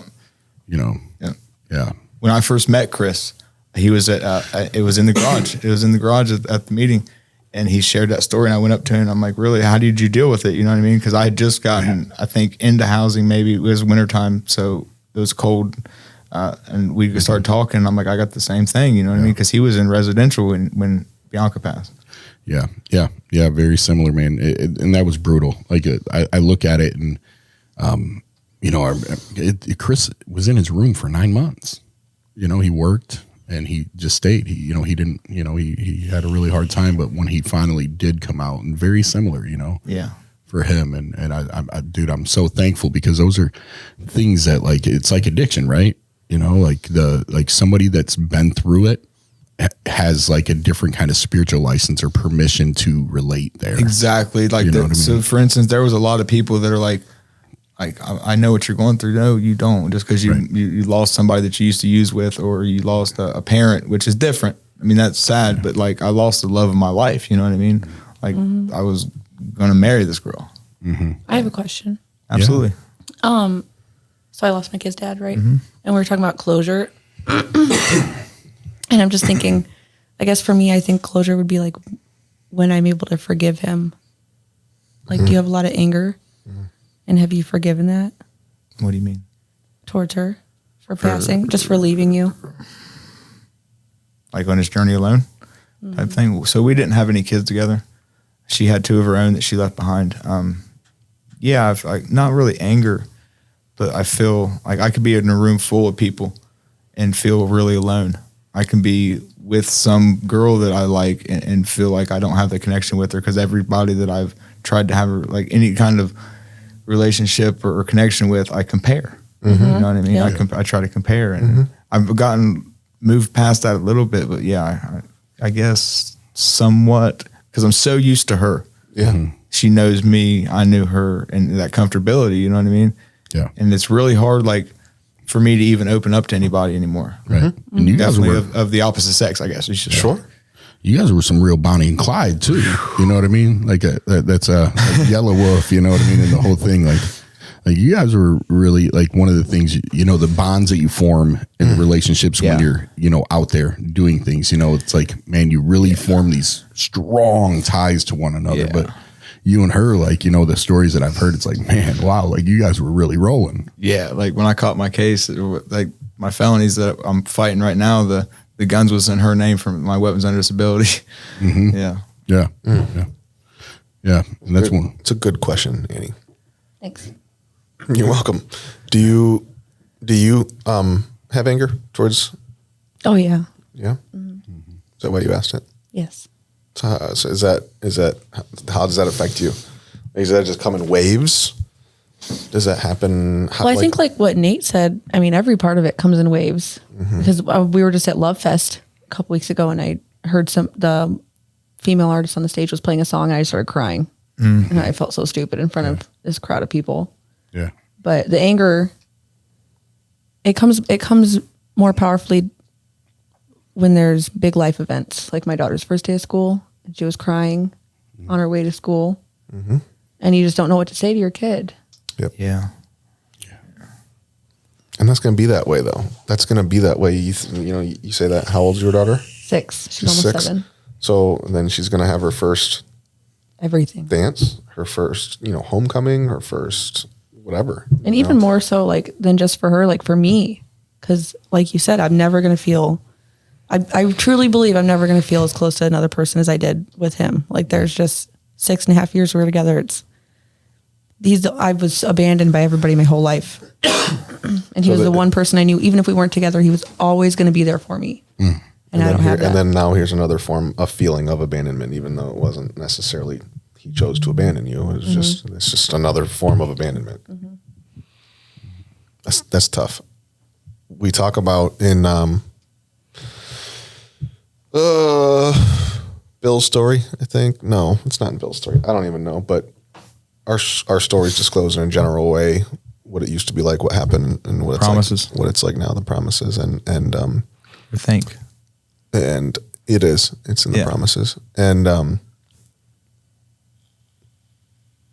is it in the promises? I don't know. Whatever. Or you guys know preamble, maybe. They read it at the meetings. I know that. Yeah, it's one of the first readings. Well, we really know what we're talking about. It doesn't really matter, but you guys know what I'm talking about. Yeah, Our stories disclose absolutely. generally what it used to be like, what happened, what we're like now. And I think it's important. It's like there's little words in the text that sometimes we have to like notice. Like I'll hear you again. We'll hear that all the time. We all have heard it before, and until like general, in a general way, that word is important, and we have to look at that because that word general is not like this is exactly what happened to me, and if you can't relate to it, then we can't work together. You know what I mean? It's a general way. Relatability. Relatability. Compared. 100%. You took it out of my mouth. Like there are people, you're going to meet people that maybe you don't know how to deal with that anger right now, but somebody will show you. There's somebody else in the rooms that's been through that. Yeah. And then you guys are going to be somebody that I look on this and you're like, you want to sponsor people. Like I'm almost there. And you're already doing it. I'm almost there. You're already doing it. Yeah. And you don't even, you realize it, but kind of. You're already doing it. You're already doing it. You're walking people through the steps. And you know what that is. And people are coming to you because they've been through it. And the fact is like, there's going to be so many other people that have been through it. You know what that is? It's how it works.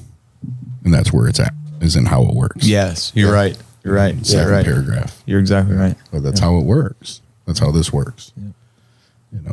That's exactly how this works. And I love the general that you just said. In a general way. Yeah. So important. It's easy to separate. It's easy to separate my experience from other people, to keep my experiences or whatever, my decisions or whatever it is, to be unique and specific or whatever that is. And to keep the lens and the self, right? Mm-hmm.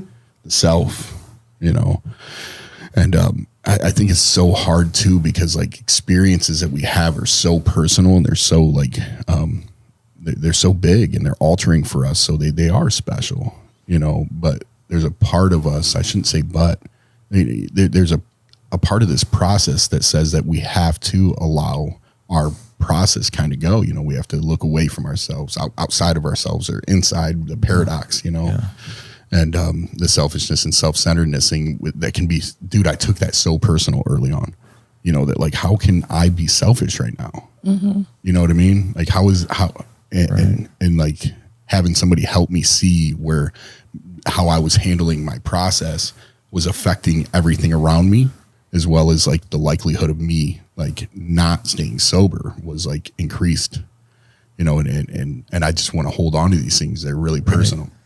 EMDR, man, rocked my world, because there was a part of me that wanted to keep it. Me too. But I knew I had to let it go. Certain things. I wanted to keep it, but I knew I had to let it go. Right. Now with that selfish thing, they say that this is a selfish program. And I think I heard at a meeting, I think it may have been Chris that said this. He said, me getting sober might be a selfish thing. You got to think of yourself, but also it's the most selfless thing I've done. Mm-hmm. Because as I get better, like we said earlier, in turn gets my whole family better. Mm-hmm. When I went home to take care of my warrants and stuff, my daughter, when me coming back, she won't talk to me right now. And I truly think it's because she's seen her dad for, like, my daughter's 11, the first time in 11 years, happy, sober, in her life, with her every day. I didn't come for an hour and go gone for 3 months again. I was there every day until the day I went to court and had to go to jail, you know? And then whenever I got out, they came and got me without me even knowing, like, we're going to kidnap you and bring you back, which was probably the best thing for me. Right. That she will not talk to me right now at all. I've been back for almost 3 weeks now. and she won't talk to me. And I think it's because her mom's still out there. And I think it's because she seen her dad happy, you know what I mean? And clean and sober and not that little dope fiend in that picture. So what do you do? What's your plan, man? I mean, that's a huge thing that you just mentioned. You got an 11-year-old daughter in Chillicothe? Mm-hmm. Or Adelphi, yeah. Close to it? Hawken Hills. So what's your goal? And how are you going to get there? Obviously stay sober is the main one. Take care of my court stuff, get my license back, get my own place with her bed, and eventually bring her up here. You want to move her to Toledo? If I can. Build a life up here? Absolutely. It's kind of crazy how much we see that, man. Because, I mean, like I was sharing, when I first got home, home up here, I was at the fire meeting next Friday. Yeah, because I got out on a Friday. The following Friday, and we was talking about, I can't remember exactly what we was talking about, but I said, I have family at home or relatives at home. My mom's there. I have people that I got high with or whatever, friends, acquaintances. But them coming and get me that day when I got released at 6 o'clock in the evening, and as soon as I turned my phone on, I had a phone call and said, we're on our way. Be ready in 2 hours. That makes me emotional. Without me even knowing. Hadn't talked to nobody for a week prior to that. You know what I mean? That's family. They drove Mike's truck, which passes everything besides a fucking gas station. You know what I mean? They spent $140 almost in gas to come get me. Mm-hmm. That's family. Paid my rent when I got back because I didn't have the money because I wasn't back to work yet. That's family. That's love. Mm-hmm. And I never have had that in my life. You know what I mean? And just the people that I have in my life today, this guy being one of them for real, you know, is amazing. Like people love Nate without knowing Nate's prior to coming here. Mm-hmm. You were gone, man, and it was constantly. Yeah, I mean, there wasn't more than a day or 2 days that you weren't being talked about or planned around. You know, like, what are we going to do? Nate needs to be here. You know, it wasn't more than a day or two where it was like, man, dude, damn it. Like, what are we going to do? You know, I hope he's okay. You know, and like, obviously all the questions that are going on, like, man, because it's a hard situation, but your friends never gave up. Like, people never gave up on, like, you know what, like, you know, I remember texting you and not wanting to press too hard on you, you know, just being like, hey, we're here. You know, I love you. Do you need anything? Hi. Right. And like how she said about being sober in jail, that was the weirdest thing I've ever been through in my entire life. Every other time I've been to jail, I've always kept the top rack open for a pack. You know what I mean? And this time I prayed to my higher power, said, help me be strong. And yeah, he did that by having a sense of humor and putting a pack in there almost every day. And being right in front of me. And I was just telling Juan this earlier, right in front of me. I said no. And, you know, this whole time I'm powerless and my life was unmanageable. But at some point in these 12 steps, I've gained that power back against the first one. And I was talking to Juan earlier. Obviously, I will always be powerless after I put the first one in me with that phenomenon of craving. You know what I mean? And that'll be out the window. But as far as me showing myself and being strong enough against the first one, knowing I could get away with it probably and come up here and lie to everybody, you know what I mean? It was amazing. And everybody that I talked to had their thoughts, and there was rumors, obviously, which is fine with me. I don't have to plead my case to anybody because I can lay my head down at night and in my heart be fine with that, you know? But yeah, it really showed me how much the 12 steps has really changed my life. That is humility. That's humility. That's humility. 100%. Wow, dude, you're really getting me right now, bro. You're really hitting on my heart, dude. It's really cool to watch, and especially as like looking at, like Matt said, you know, what's the goal, and looking at some of the difficult areas that we discussed, like about life and some things that you have hardships with. But watching you come, I remember when you came over to TR, and you know you didn't have much. I still don't have much. I know. You don't. You know, I'm fine with that. Yeah, so good with that. You know, but I wear white t-shirts every day. Every day. Every day, dude. Nothing changes. Like, you're steadfast, man. And I'm like hearing you talk about these goals, you know, and some of the things that most people. I was talking to somebody that doesn't understand addiction the other day, who has a family member that struggles. They're sober, but I was talking to them about the difference of somebody being sober and somebody being in recovery. Somebody like not having drugs in their system, and somebody being in recovery, living a lifestyle of recovery. And this this girl has, 2 years sober, and she doesn't know how. Her mom was like, hey, like, it's time for you to take your daughter really soon here. And she was like, oh, no way. Like, I can't handle that, and I know what that feels like. You know what I mean? Mm-hmm. Like, to feel like that and to not know, or to have the tools, and thinking, and she's like, well, she doesn't know how to like take care of like her basic things. Like, she'll pay her rent, and then she'll just shop. Like, she just buys a ton of things. She'll come and see her kids, and she'll just bring a bunch of stuff, to see her kids. And like, have like you acknowledging like openly, like some of the things, like, it's really difficult to me live life as an adult, which is like paying bills and like making a budget. Right. And, you saying like, these are your goals, and you're doing them. I'm working on it. Yeah. Yeah. That's good. Like, I don't make a whole lot of money where I'm at, but I'm that's not really the point. You know what I mean? Like, we thought money don't bring happiness. Like, my happiness is in my heart, for real. You know what I mean? Like, the person that I am today, I'm happy with.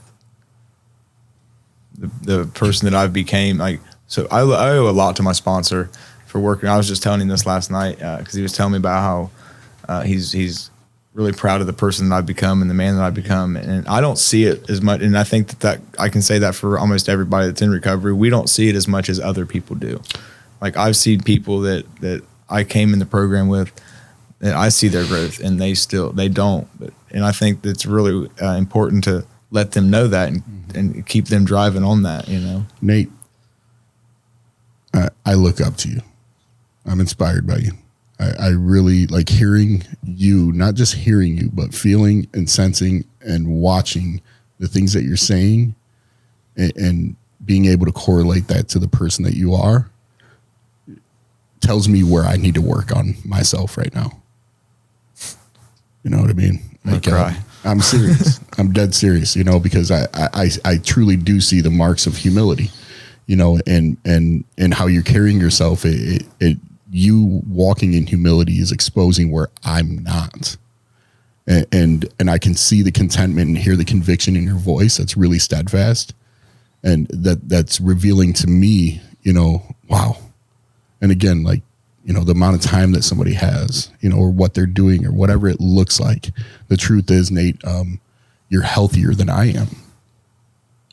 You're healthier than I am. And I would say that your recovery right now is something that I should be looking at to guide me right now. That's the truth. That's the honest to God truth. Thank you. Yeah. So thank you, man. Thank you, bro, is what I'm saying. You know what I mean? Mm-hmm. I'm gonna cry, bro. That's real, Nate. That's dead ass serious. You know what I mean? I want what you have, Nate. Like, that's true. That's dead ass serious. I want what you have. So I'm gonna work on that. Yeah. Like, I was just telling my sponsor this the other day. Like, so I'm on step 11. I just got on it 2 days ago, I think. He wants me to keep, meditating and pray and do my 11-step prayer every evening for at least 3 more weeks or so until I get to 12. And I'm so excited to start giving away what's so freely given to me. Mm-hmm. You know what I mean? Like, them cliches are really corny, but they, like you said earlier, Matt, They are so true. Mm-hmm. They sound really stupid when you first get clean, but they are so true when you actually start working a program. Mm-hmm. Makes sense when it makes sense. It just... Yeah, it lines up. It lines up the right way, and you're doing everything right. Both of you guys, man. I really am proud of both of you guys. Yeah. You guys have both come a long way since I've, again, haven't gotten close with either of you. Haven't had a chance to get as close as you guys have with Juan, but see you from afar, and you guys have both come a long way. You, Nate. I'm just looking at this stuff that Juan put on here, like. I'm looking at all these things. It's hard to tell what he put on there. We're not going to get into the weird stuff yet, but like, these are just, again, like these things are giving me some goosebumps. Mm-hmm. Did not feel like he would get sober. No. Says he never felt like it would be a thing for him. Nope. Wants to help people in treatment, wants to sponsor people, wants to get his daughter up here with him. Big goal is to help relocate his daughter up here. Wants a family, a wife and kids, picket fence life, normal life shit. Mm-hmm. Favorite movie is Billy Madison. That I can see Veronica Vaughn. Boy. But you're in line. All those things. You're in line. All those things that you want, bro. They're very real. Right. And that's, I didn't see one thing about I want these shoes. I want this car. You know what I mean? It's you want like normal life shit. You want normalcy. That's what we all. I think. Yeah. When people get clean, that's what they want, a normal life again. Because it's just been so abnormal, dude. Living under a fucking bridge with raccoons is not normal. It's so crazy how being at the bottom, like just the normalcy is. I remember sitting on the curb and thinking, all I want is a closet to put my stuff in and somewhere I could just be. God, that makes me so sad to think of you sitting on a curb thinking about that. Because I've been there. I know what that feels like for real. I know exactly what you're saying. Like there's just nowhere to go where nobody cares that you're just there and you can just hang out and you don't have to leave. You're not bothering anybody. And be comfortable being homeless was so normal. Yeah. Yes. But to look back, It became a new normal. It was a new normal. It became a new normal. Yeah, and then it's normal crazy. became foreign. Right? Yeah. Like normal becomes foreign. Isn't that wild? Yeah. So I have an intersection. I have an intersection tattooed on my stomach right here. Star and white in East Toledo. I know where that is. Do you really? Yeah. Star- I used to live in Idaho. Oh, so you definitely know where it's at. That was where I did my thing. And I remember being on Star and White, just like you're talking about, of thinking about a closet. Like, God, what a powerful thought to try to like just vocalize and like I'm sure we can all think of something like that. Like, God, I just want this or whatever. I just remember being on Star and White and just staring. I was just staring at this guy. I was like, hot summer morning, dope sick, trying to think what I'm gonna do today on foot. Like nothing, no phone. Phone was dead. Woke up in an abandoned car that was behind my mom's house in an alley. I was sleeping in this car. Started walking and looked at this guy putting gas in his car. Like literally just a person putting gas in his vehicle. And I was like, what a fucking lucky piece of shit. Right. Yep. Normal people Must be shit. nice. First of all, he's got a car. Yeah. That car is probably legal to drive, maybe. I mean, on the east side, you just never know. Right. But he's got a car. It's legal. He's got plates, insurance. He's probably got somewhere to go in that car. He's going somewhere, probably going to work. He's got gas. He's got money to buy gas. Right. That probably doesn't have to think about. His He's got clothes a are probably debit clean. card. He's got an account that has money in it. Like all those things, even if it was $10, he has an active checking account with a debit card, dude. Yeah. That is fed from some source of being like refilled and replenished. Like just little things like that, man. Like normal, man. It's what we want. We want to be normal again. And I remember being at Star and White and telling myself, just like you said here, that'll never be me. No. I remember being like, damn, I'll never have that again. No, I got comfortable being Like, a really? dope fiend. Yeah. Can I read you I got something? comfortable. Please read something. Is this Hazelden, your Hazelden posts? No. Okay. I like your Hazelden posts. Oh, no, I write. I actually write. I know. Let's hear it. I wanna hear it. Okay. So I wrote this for the first time I got sober. Homelessness is being alone no matter where you are. Homelessness is calling your family and friends, mustering up all the fake dignity you can, and asking for help. The confusion is a hurricane in your head. You want to show need, but not too much because you don't want to worry them. You want to show how serious it is, but you don't want to put a gun to anybody's head because that would be emotionally inconvenient for them. Will they understand how desperate you are? Do they worry you might die? You feel like an ass. You feel like a terrible person. How fucking dare you let it get this bad? How dare you ever let yourself fall this far? And how dare you ever ask for help? Homelessness is getting just enough help to stay homeless. It's suicide attempts and crime to stay alive, fed and clothed. Sometimes it's a beautiful thing, dirt for a bed, stars for a blanket, the victory of finding the perfect bridge in Napoleon to sleep under. How did no one else claim this space? It's covered from the rain, it's sheltered from the wind, it's hidden from the road. You live in the moment, you open your arms wide, and you let your heart bleed. You love a little harder, you hug just a little too long. That's just a little piece of that. Fuck. Like it. Powerful. You wrote that in rehab? No, I actually, the first time I got sober, I was just, I did IOP, put myself in it. And that's when you wrote it? When was that? How long ago was that? I can tell you. June 27th, 2019. Were you homeless when you wrote it? No, okay. I met a man and moved into his house the same day. Extremely thankful thinking about what it was like to be homeless. though. Absolutely. Dirt for a bed, stars for a blanket. Thinking about how did nobody claim this bridge? It's away from the wind. It's Right. shelter. God, what idiots! They didn't claim this bridge, man. When you find those spots, it's like, Man, I'm lucky. nobody's here. Yeah. What? Yeah. Wow, that was good. But like the experience of just needing help, but not being able to ask for it because I put myself in this position and I don't want to be a burden to anybody was such a real thing. And it Yeah. still is to this day. It carries over into my sobriety. Yeah. Yeah, it's brutal. I think that's another part of humility too, is asking for help. for help. Yeah. Because it's, I mean, for me anyway, I still struggle with that regularly. Every day. Asking for anything, Yeah. or taking anything, or even when it's offered to me, like, no, Oh, I'm cool. yeah. I'm all right. When I know I need it, but I don't want to be that burden on somebody or have to owe anybody or something like that. Even though in reality, it probably helps people to help you because that's what you want to do. Of course it 100%. does. Yeah, of course it does. 100%. That's exactly what it is. By saying no, you're probably robbing somebody of a blessing. Right. That's what they want to do. Right. That's what they need to do. They need to do that for you. Yeah. It fills their heart to do that. Yeah. Man, that's crazy. So we jumped like straight into sort of the end of your journey and kind of where you're at now. When did you start drinking and using? When? How old were you? 13, 14, was probably my first drink and smoking weed or something like that. Drinking and smoking. Yeah. Traditional stuff. Socially acceptable. Yeah. Celebrated, not only tolerated but celebrated in today's society. Yeah. What did you end up doing? I know that you kind of talked about used meth the last day that you came, but was that your drug of choice? Meth and fentanyl. Yeah. Yeah. That was toward the end. Yeah. It's a powerful concoction. Yeah.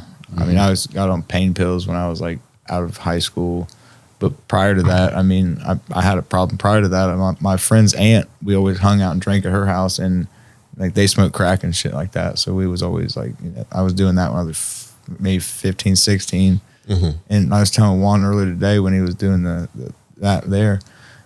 I didn't know that I was a crackhead, I guess, just because I didn't do it. I mean, I don't know if I did it every day, but I definitely did it every weekend for sure. You know what I mean?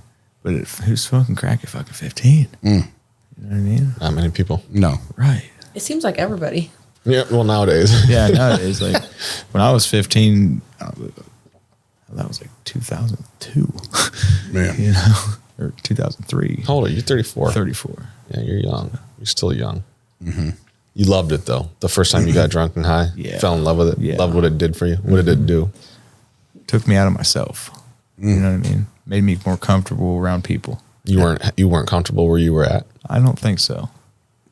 And that's kind of like what me and my therapist are starting to get, like what the root of the problem was, you know what I mean? Because this whole time I've been clean, I've been working on a lot of grief, because, obvious reasons, And so I'm starting to dig into like what happened to Nate back in the day. Because I grew up fine. I grew up in my mom and dad were divorced my whole life since I was like 3. But as far as like childhood, like I had a really good childhood. My dad, like he was always stern, you know what I mean? Would beat us, shit like that. But like, he taught us worth ethics. We grew up on a farm out at his house, you know what I mean? My mom was more like free reign, do what you want type shit. But when I was I had a pretty structured life at my dad's house when I was there on the weekends and 2 weeks out of the year. Yeah. So as far as growing up, like I wouldn't say we didn't have everything we wanted, but we wasn't poor at the same time. Sure. You know what I mean? And were you searching for that, you think? Like when you got drunk and high the first time, was that just like, again, a social I think thing? it was more hanging out with people. Yeah. Yeah. And it happened and you just happened to fall in love with it. Absolutely. You loved Yeah. what it did. Yeah. Did you notice, so was that like 13 and then you started doing it again at 15, or were you like, oh my God, I want this again tomorrow? Was this like a thing where you immediately fell in love with it? No, I think it was a ongoing process. I didn't really need it tomorrow because I never was a drinker, you know what I mean? But I smoked weed every day. That was an everyday thing. I'd save up my lunch money. My mom would give me and we'd buy a bag of weed. Yeah. You know Did you find that you did it differently than everybody else around you in your age that was doing it with? Like you smoked more, you smoked faster, you smoked harder. Like you were like that blunt? Let's let's roll a fatter one than that. Right. For instance, when I got out of high school and I got on pills and stuff, I would not go to sleep without doing everything I had. Wake up the next morning and get more. That's when I kind of, and that's not normal. Most people fucking want to wake up to something. I'll wake up, go hunt. Yeah. You know what I mean? Yeah. like a true extremist. Yeah. Pushing it all the way to the edge. Right. Yeah. I think about it, man. Go big or go home. Like thinking about that, like for me, like it was going to happen. You know, like there was a sense, there was something missing, and I didn't know something was missing until I found it. You know, like I felt off. I felt that like there was something just not right. And like you talk about it, Matt, you talk about it like for your first spiritual experience, you know, getting high, you know, very similar, you know, like it was like, oh my God, like this is the feeling. This takes away that feeling, or this gives me the feeling, you know, and as a result, like I can't say, you know, like what could have came into my life that would have intervened. But because when I think back and I really look at my experience, it was a matter of accessibility. Yeah. It was just a matter of accessibility. If it would have showed up in my life and I would have had accessibility to it, I would have kept going to it. Yeah, for sure. You know, and very similar, you know, and thinking about that, like this is like taking me to like the root is that I have this thing. And for me, I feel like I've always had it, you know. I feel like, you know, it happened and it progressed over time as I used and I experimented with drugs, but it was already in me. You know, there was this thing already in me when I look back at it, you know, and that's a funny thing because there could have been no root, and there could have been no circumstance or instance or anything that was big to happen in my life. Right. But if I would have gotten a hold of drugs and had accessibility to it, I would have done it. Right. You know, if I'm being honest with myself, I would have done it. You know, it's just what was in me. That's like a functioning addict. Like that's I got a twin brother, and he always had a job, always could, you know, going through high school and everything. And when we would get high together, I would always do all mine and then dip into his, and you know, he'd break me off and shit. So that's like, you know what I mean? So looking back, it's like, damn, Nate, you really, like, he's clean now. He's been clean for almost 2 years now. He got clean down in Portsmouth, Ohio. And, you know, it's like, that's where I compare myself though. You know what I mean? Like thinking that I'm worse than he was, when really I shouldn't do that. But at the same time, like, he always held a job and could function while he was doing it. And I just fucking, always in jail. Till the wheels fell off. Yeah, doing dumb shit. Off to the races. Running the streets. Yeah. Man, it's crazy that they wrote this literature for, you know. Yeah, and that he doesn't work a 12-step program, which he might not need it, you know what I mean? Right. But I feel like that's the only thing keeping me sober today. That is the only reason I am sober. Right. For me, that's it. Yeah. Like, man, I was sober, left to my own devices, on a fast track to getting high. Yeah. You know, like for me, my best thinking sober was just as bad as my best thinking high. I was lunatic. What's your biggest fear? Snakes. Yeah, we got a picture of you with the snake, boy. I was really looking at that yesterday. Yes. Yeah, we got a hate picture. snakes. Hate them. We went to the sweat lodge. We did a sweat lodge. When we built it. Yeah, we built the lodge. And We built the grab a snake and take it to him? We found one. Yeah, we were all holding Paige it. and found one. Yeah. Yeah, That's messed up. What'd you do? he wanted to. No, you You made, wanted it. You You what? begged me You to. made me. Dude, you were like, please, dog. I got this fear. I got to get over it. Yeah, right. Get real. Did you hold it? Did you hold it? Yeah, I got a video. Oh, hell So no. it's your biggest fear? I'm shaking, dude. I'm like, It's your biggest fear? yeah. Not my chair, not my problem. No, thank you. Are you bro. still just as fearful now after holding it? I haven't seen one since. I don't know. They sneak up when you're like. So I was just telling. I was What just a telling. big ass snake, who like was a I telling this 20-foot to? anaconda I tear. was Like, would I that was just- literally just telling. I think it was Tori this the other night or the other day or something. Like, dude, how do they move, bro? You know what I mean? Like, they don't have legs. Yeah. I was scared of spiders. Snakes are just a tail with a head. Yeah. I was super scared of They just- spiders when I was a they kid. move like this. Just a tail with a head. Just move. I ate a spider to get over my fear of them. You're scared of spiders? I was. You Then I need ate to one of eat a them snake. jumps. I had 12 tarantulas. I don't like big spider, like big hairy, like yeah. No. A bird eater, Goliath bird eater. Those are like the size of Fuck, dinner no. plates. A spider that's fast or a spider that's big and hairy and thick. No, thank you. Little spider, like a little daddy long leg or whatever, not a big deal. You don't wanna come to my I'll kill that basement. with my fingers. But if there's one of them, something like that, If a spider They can make move that that noise. fast, bro, absolutely not. I won't even be in the room. I'll run through that glass to get out of there. Yeah. I'll literally run through the glass to get out. I swear to God, and I'll throw you in the way. You do not want to come to my room. And I will throw you. Is it like that? There's spiders everywhere. We got to get you. Okay. So come to think of it, I have another fear. Like I love horror movies and I love like scary shit Halloween. But if that cup got up and moved across this room, I would leave Toledo. I would not be in Toledo. I swear, I would not be in Toledo Yeah, if anymore. there's a ghost, it's gone. over. Over. Yeah. Man, good. That's cool. I've never experienced anything like that. I've never seen nothing, but no. We should go ghost hunting. Yeah. There's people at TR that do that. Yeah, I know. Yeah. I'm wild, bro. I'll talk to that cup. Dang, homie, what you doing? You would too. What? Y'all see that? What just happened? You like to mushroom hunt? I love mushroom hunting. You know where I'm from? Like morels. yeah. Really? Chicken of the forest? I've never done that before. What? Chicken of the woods? I've never done that before. I've Yeah. never even found. Honestly, I couldn't even tell you what a morel mushroom is. Really? If I saw They're it, good. I wouldn't even know what They're it is. I good. hate mushrooms. Really? Yeah. Me Guarantee too. I could cook them and you would Literally, love them. nope. Promise you. I promise you couldn't cook them the way you want to and pay me $1,000 to swallow it. I still wouldn't do it. Couldn't do it. I've tried it before. I've been offered it. So you're scared Like of a morale, spiders and mushrooms. A morale mushroom? Deathly afraid of fast Andy. and thick spiders, Yeah. but the mushrooms I just can't eat. Is it a texture thing? What the fuck are you rolling your eyes for? He's scared. He's scared of I'm scared of jumping out of a plane, going too fast in a car in an open parking lot, doing donuts in the snow. I'm scared. Oddly specific. I am. I'm afraid of all those things. I'm like really afraid of all those things. Anything that he can't control, bro. Like once he not like he can, he will. But once it's like that mark, nuh-uh.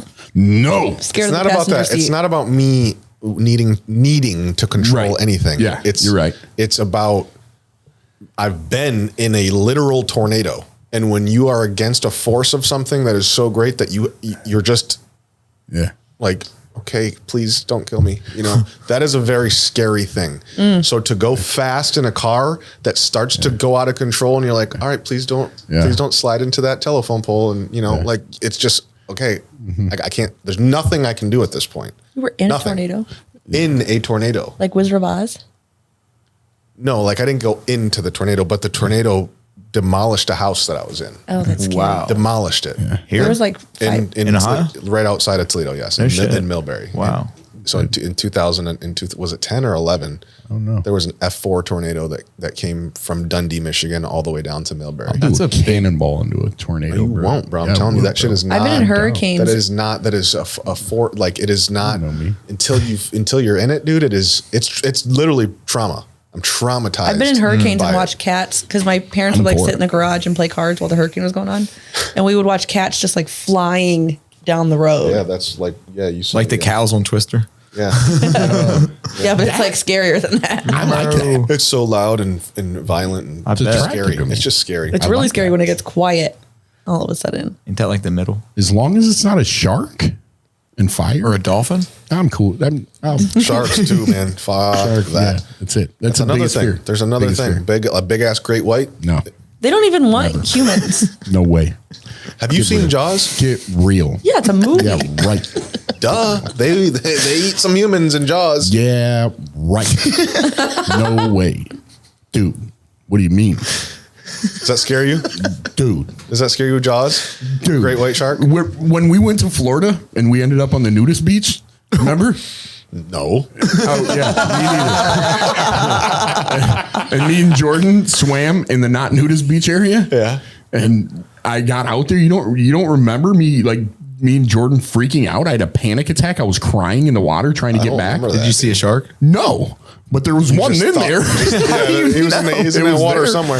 It was there. That's bro. what's scary. It's the deep unknown, dude. Like, Yeah, bro. where? The unknown, like nature stuff scares me. It really, really scares me, dude. I don't know. It's why. scary that we know less about the bottom of the ocean on Earth than we do in space. Isn't that weird?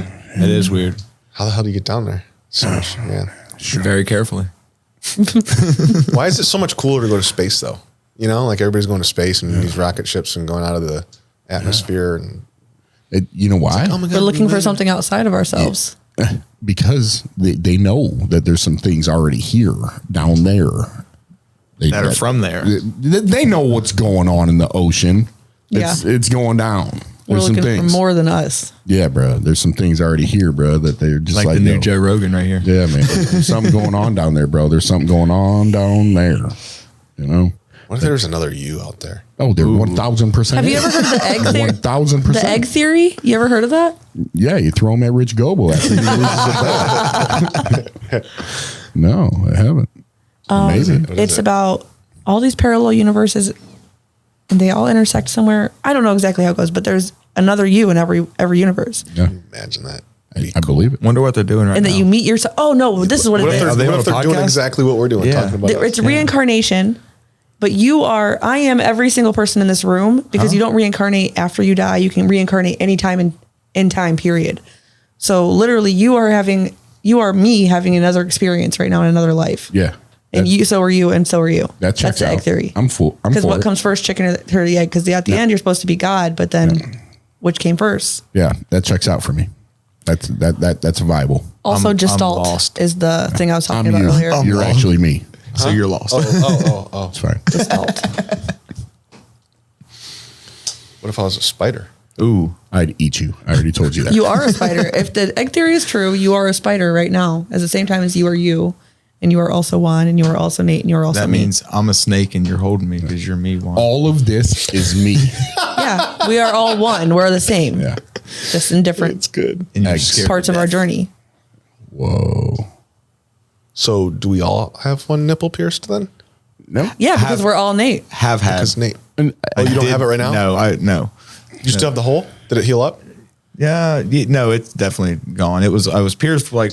Did you just have to feel it to verify? No, it always stays hard for some reason. It's really weird. Really? Yeah, it's You real did weird. one of Probably these? scar tissue, huh? Probably.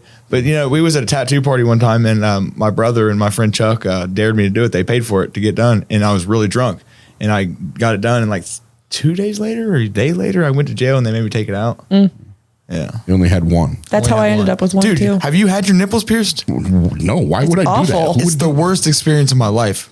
Yeah. But I would like to have them again. They're I've had it kinda done cool. 3 times. They're so not it's cool. like What did you just say?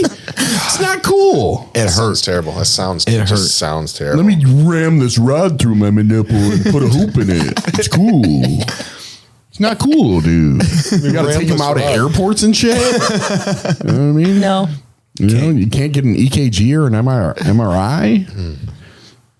Snagged That up would on hurt. the on the seat belt. Ooh, you touched my nipple. That is the ring. worst. I had Right mine after stuck it's on a done? loofah. Oh, yeah, dude, I'm not- you're trying to rush. Oh, Yeah. yeah, that would suck. Yep. And when it's cold outside, the metal gets cold no matter what you're wearing. Does it hurt? Damn. Yes. I can't imagine See, these putting are the a things that we don't think piercing. about. These are the things Right. that we have to make educated decisions. It's why we're here at Full Belly Podcast, educating the world about And choices. That's when I started. Choices and consequences. When I got my when my nipple ring got taken out in jail, I'm like, all right, I'm done with piercings. I'll just start getting tattoos because when you get locked up, they can't take those from you. Yeah. When you get locked up, if you have a nipple piercing, you can just tell them it's super glued together because it kept falling apart and they won't take it from you. That's what I Just don't did. get a nipple ring. Don't go to jail, really. Yeah. Don't get a nipple ring. You know? Before we go into a game, A game. we're gonna play a game. You want to play a game? That was very spot on, dude. That was like eerily good. I first want to thank both of you for being on because it was a lot of fun. I feel like it was a very open, like possibly one of the most open and deep Yeah. episodes. We do a lot of like silly shit with some other people. This was very, very serious, very, very serious and engaging. It was good to been an get to honor. know you guys. Yeah.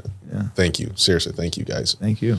The whole goal is to have people watch this so that they can learn something. I think that there's a lot of things that can be learned through what you guys did and talked about and are continuing to do with your lives and on your journey. A year in, a year in, Man. It's crazy how fast it goes. you're killing it. I mean, and the things that you guys, both of you guys are overcoming and have overcome and will continue to overcome. It's very inspiring again for me too, you know, and I love the fact that we're getting other people's stories out there and letting people tell their stories. That's I think it's crazy how much me and Nate have in I common. just had a really good idea that we you guys need to have a talk lot in common. Seriously, Yeah. you guys Yeah. really, really do. There's a lot It's of like my sister from a parallels different there. mister. Yeah, well, you guys are the same. If Yeah. like there Right is, on. you know, like seriously, it's wild.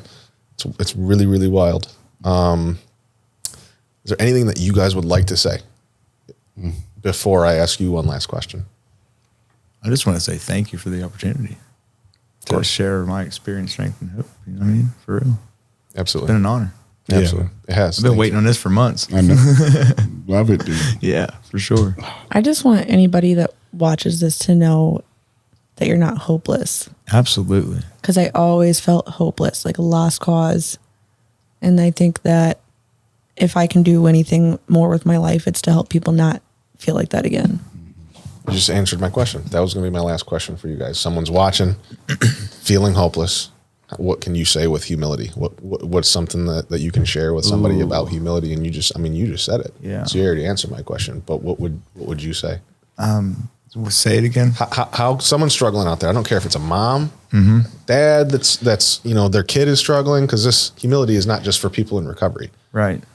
Anybody that's watching this in any situation, they're in recovery and they're struggling with pride or ego. They're too afraid to ask for help.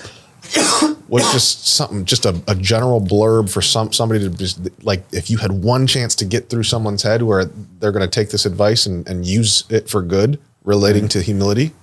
So, like, just never give up. Don't sell yourself short. You know what I mean? Keep pushing for what your dreams are. You know what I'm saying? Love it. Yeah. I love it. I had a therapist tell me once, very smart man, he said, humility is sometimes taking blame for things that you didn't even do. The way he said it was, when he got sober, he came to his family and he just said, I just need to hear what I did to you and how I made you feel. And they started telling him all these things, and like, when you did this, it hurt me. And it was things that he hadn't even done. Somebody else did, but they just thought it was him, or, things went missing. And instead of fighting them and said, I didn't do that, he just took it and was like, I'm sorry that I ever put you in a position to feel that way. Because whether or not he did that specific thing, there's plenty of things he did that he didn't ever get blamed for. You know what I mean? Sure. And that was humility to him. It just balanced out because he didn't get caught with everything, but he got overblamed.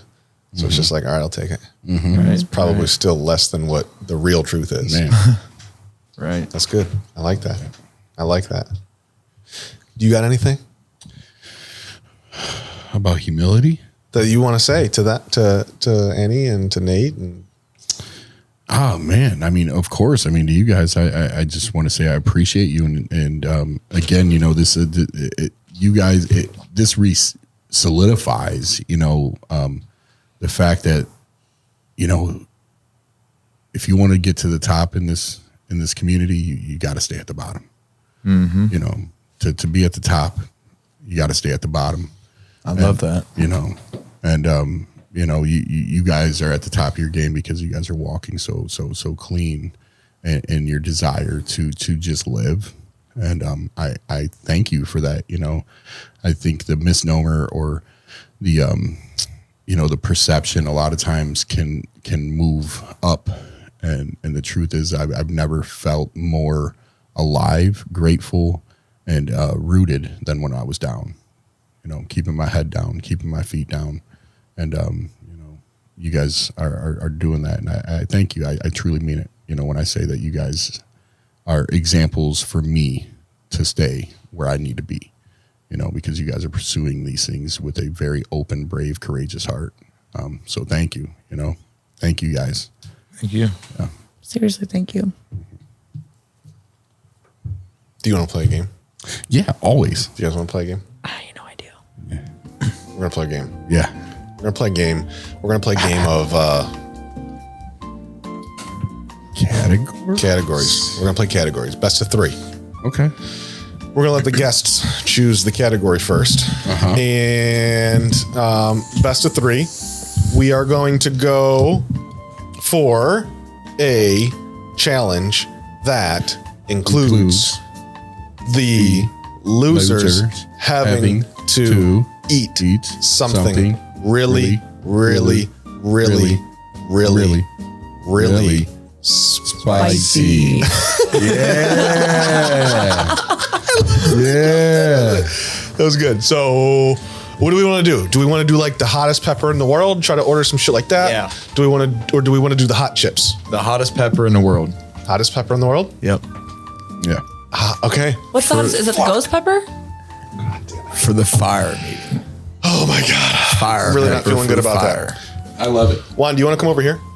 No, I want to be okay. Fine. Okay. No, you're good. You're Yeah, good. Just yeah. come Come on in.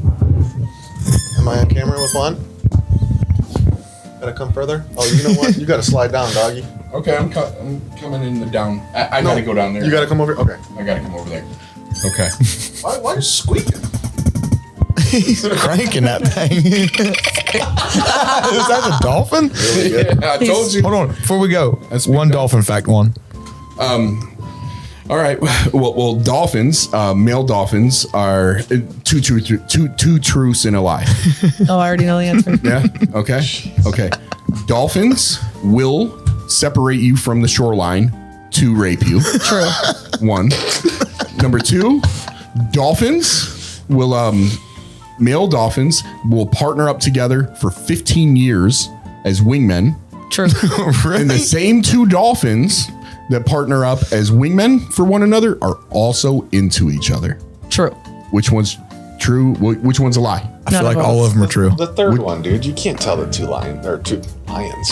They wingman for 15 years? Yeah. They're all true. You can't tell that they're into each other, bro. No, they're all true. They're savage. You can tell they're into each other when they They're put it in each absolutely- other. I guess that is like, you can't really tell Dolphins are much really more kinky. than that. All right, we're back. Here we are. Here we We're are. Here. We're here. Who's here? Who's hot? I'm hot. Hey. Hey. So, do you guys know your first topic? I tried to ask Nate and he didn't have any ideas. Actually, you guys are picking the first and the third. So why don't you guys convene for the next 20 seconds? 20 seconds. We'll convene. You wanna do animals? What topic are we? Yeah. Yeah. What kind of animals though? Like Land animals? barnyard animals Barn? or You're a barn heart. Or yeah, right? Or like zoo animals I'm bad at that. or Really bad. African animals. Let's do barn animals. Do all animals. Okay, so Like that makes it more easier for us. yeah. Yeah. And then cereal. That's okay. guys are smart. What about what's the other topic? Types of chips.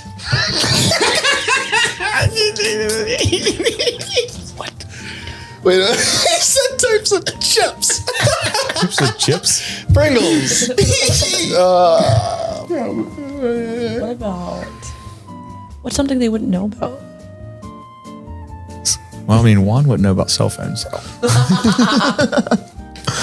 Look at them be sneaky. Yeah, two. Yeah, four. Yeah, four. I don't know, bro. Capital cities. Whatever direction. I don't know any of those either.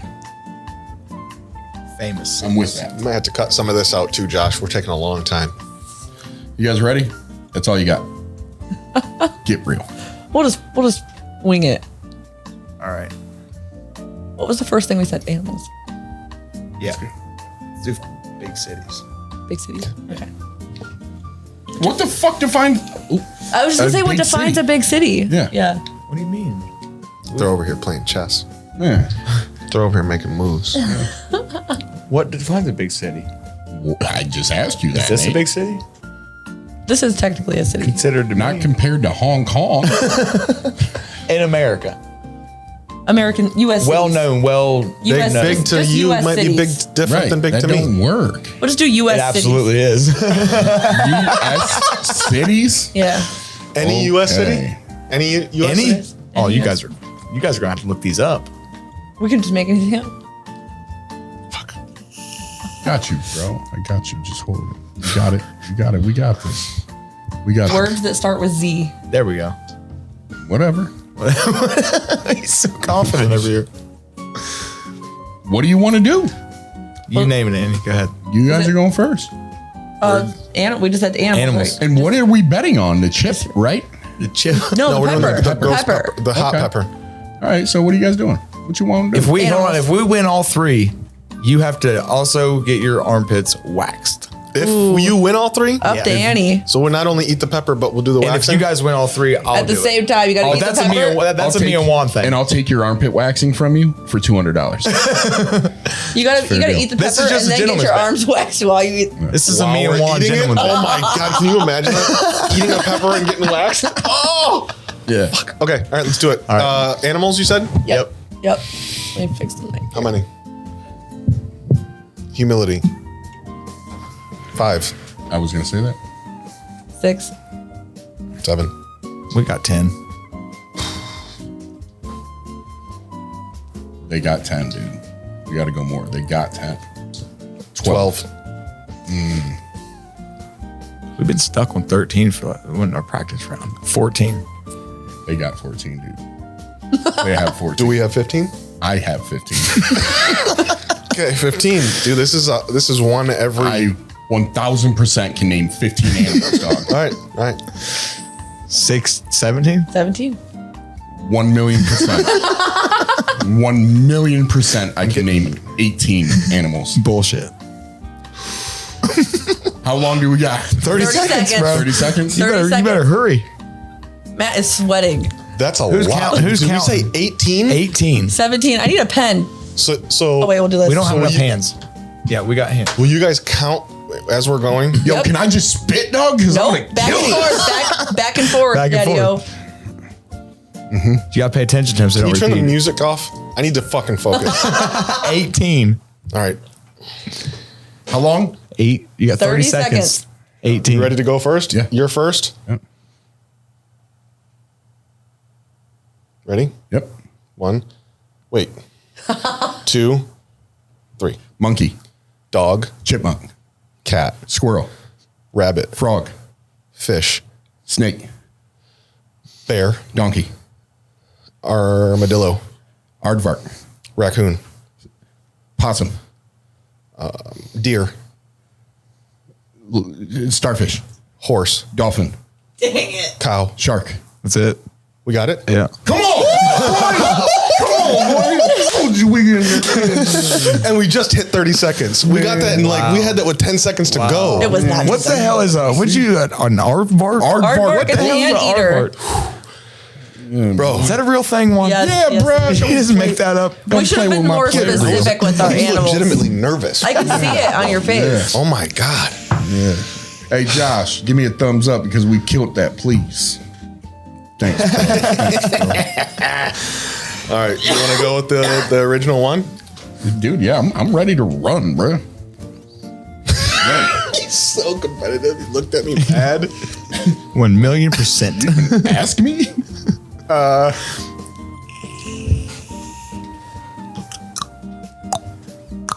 Yeah, You want to do it? do it. Sports. Wow. Sport, different kinds of sports? Wow. Different types of Wow. sports? Yeah. Wow. Yeah. Any kind of sport. You know enough. Yeah, I know. You know. I know. 5. There's like 5 sports in the world. Come on, man. It really is. They got 5. I'm running with you, bro, because I'm ready to name 13. We're stuck on 13. 13 always. It's a 10. big number. 10. Did you say 10? 11. 12. 13. Look at Matt's face. He's crying on the inside. Dude, I have personally at least 13. But that doesn't mean anything if I stumble. I know. That, 14. Damn it. 14? Yeah. Yeah. Oh my God, I'm fucking We're shit. going 15?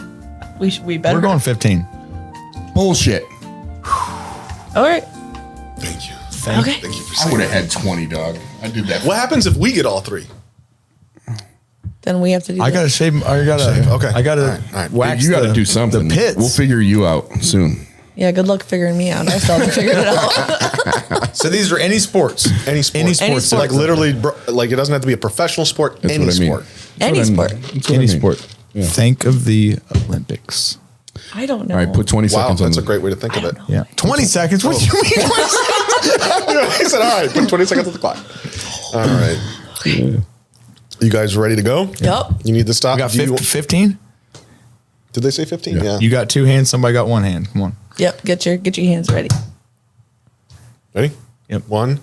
Who's starting? You guys know who's starting? starting? 1, Okay. 2, 3. Football, Swimming, basketball, rugby, skeet shooting, soccer. Did you say rugby? Yeah, I did. Oh my God. I'm stuck. Okay. Think of balls. My God. Say soccer. I'm stuck, bro. You said soccer, right? Yeah, soccer. Basketball. Tennis. Oh, shit. Shot put. Badminton. Yeah, boy. Yeah, boy. Dude, you guys were close. You guys had 12, right? I just kept thinking balls, but then you got stuck and I got stuck. I could have. Shuffleboard, lacrosse. Oh my skeet God. shooting. Cornhole. Yeah, boy. Ping pong. Cornhole's a sport? Cornhole Hell is yeah. Cornhole is a Dude, sport. Professional Horseshoes. team. It is. What? Yeah. Horseshoes. Horseback riding. Pool? Yeah, pool. Yeah. Billiards. Now that I'm not on spot, I'm good. I got it. Are pool and billiards the same thing? Yes. Would 9 ball be Snooker. different than 8 ball? No. Oh, Snooker. what? That's the same as pool. Billiards. That's not the same as pool. You guys lost. You guys have to eat this pepper. And I'm so Oh, happy that is about too. it. But I'm not mad. We got one more to get all 3. Oh yeah, and then he'll have to wax his armpits. Do you guys want to double down? Double down on what? 2 peppers? I don't know. We can come up with something. I think the pit thing is doubling down enough. Okay. Dude, I'll double down. All right. I'll wax so- every hair so- on my body. We know you will. No, We're I know doing you won't. You won't take that eyebrow. We're doing the third. We're doing the third. We're doing the third round. Double And down with an and eyebrow This is for the pepper and the wax at the same time. Eating the pepper and the wax? Yeah. Got to eat it as you're waxing? What if I choke on the pepper? So, What if I choke on the pepper? Pepper? What if I choke on the pepper while I'm waxing? Problem, dude. That's a you problem. I don't Oh, know. right. I'm not, I mean, it's That's full belly right there. oh man. All right. Oh man. All right. Your guys' choice on this last topic. Category? Something I'm on spot. They know everything. What don't you know about? Don't. That Nothing. I am ready. I know this. Whatever you say, I'm starting at 15. Words that rhyme. What? Words that rhyme. Dude, we just freestyled for like a half hour. How we Come need on, let's words do that it. rhyme? Let's do it. Where's the what? Words that rhyme. I was thinking. Nate doesn't agree. We got you. It's okay. One's like a MGK over here.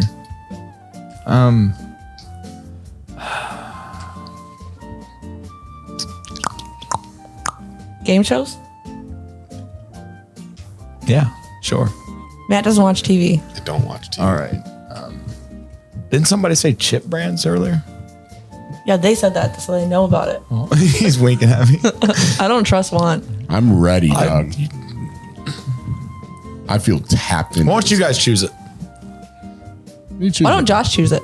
Josh? There choose you it. go. Somebody neutral. Yeah. Category. Oh man, put me on the spot. Right. Oh yeah, that's we how I did. feel. Now you know how it feels. Vegetables or fruits? Josh has to choose it. Oh, okay.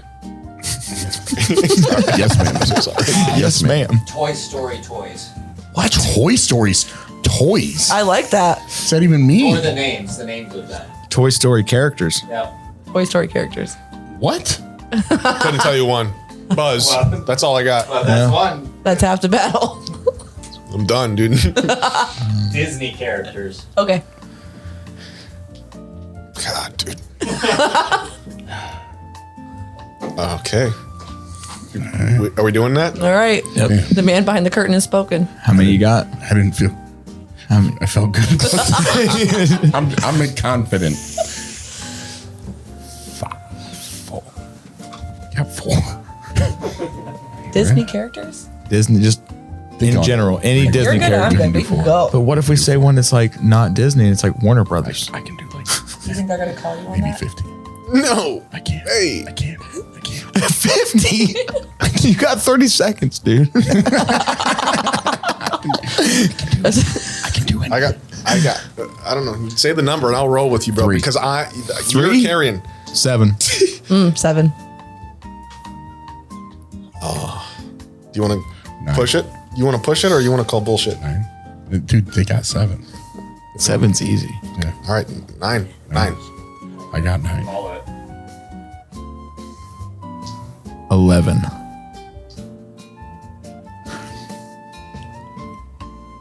You want to try to do it? What you got, Juan? They're Disney characters, correct? Disney. Not Oh, they have to be Disney? They have to be Disney? Disney. Oh, how do we know if Characters. it's Disney or not? Well, you better figure it out. Cinderella, Little. Hey, whoa, whoa, whoa, whoa, whoa, Oh, whoa. shit. He's throwing them out. You just. You can't say Cinderella now. Just The ones. movies. Can't say it now. You tell me, bro. You're at 11? You're at 11. Yep. I have 9 in my head, at least right now, for sure, for a fact. I have Can you 9. match that, Matt? No. I have 9. I can try. We'll go with it. Go ahead. Bullshit. 11? I didn't expect that. I didn't either. I thought you were going to say. He's like, I got 9 in my head right now. Bullshit. So 11. I was pushing you to see where you were at. All right. You were 11. there. We were going to lose if we took it. 11. You ready? We got 11 of them? You guys ready to go? I'll start. Yep. Put 12 seconds on the clock. 12 seconds. Here we go. Wait, I need your hands up so I can see where we're at. What are we doing? 11? Yeah. 30 seconds, but 11 characters. 1, 2, 3, go. Quasimodo, Rapunzel. Cinderella, Oh, God. Little Mermaid. Belle, Sleepy. the Beast, Do we already say Cinderella? Sleeping Beauty. Rapunzel. We already said that. Oh, you did? Yeah. Shoot. Dory. Neat. That's Pixar. Oh, it Disney is. Pixar. It is. Disney Pixar. Disney owns it. Oh, really? Oh, okay. I paused it. Just so everybody Okay. knows. I paused Nice. it right away. We need 3 more. 2 more. 3 more? 2 more. I'm going to start it when you say the next one. But No, I you said Dory. No, we start now, and not when they say I the said fucking Dory. next one. I'm starting in Ready? 3 seconds. 1, 2, 3. You just told me. Nemo don't count. The fuck? We start over. What do we do? You guys have 5 seconds. Okay? All right. 1, 2, 3, 4, 5. Nemo. Merlin. Can I say Nemo? Merlin. Merlin. Think of It's over with. Mickey Mouse. No. It's fucking Mickey over. Mouse. It's over. Snoopy. You lost. Snoopy's not. Damn. Do we lose? I don't know what Snoopy is. Cheater. I thought you were humble. We were talking about humility. What made you think that?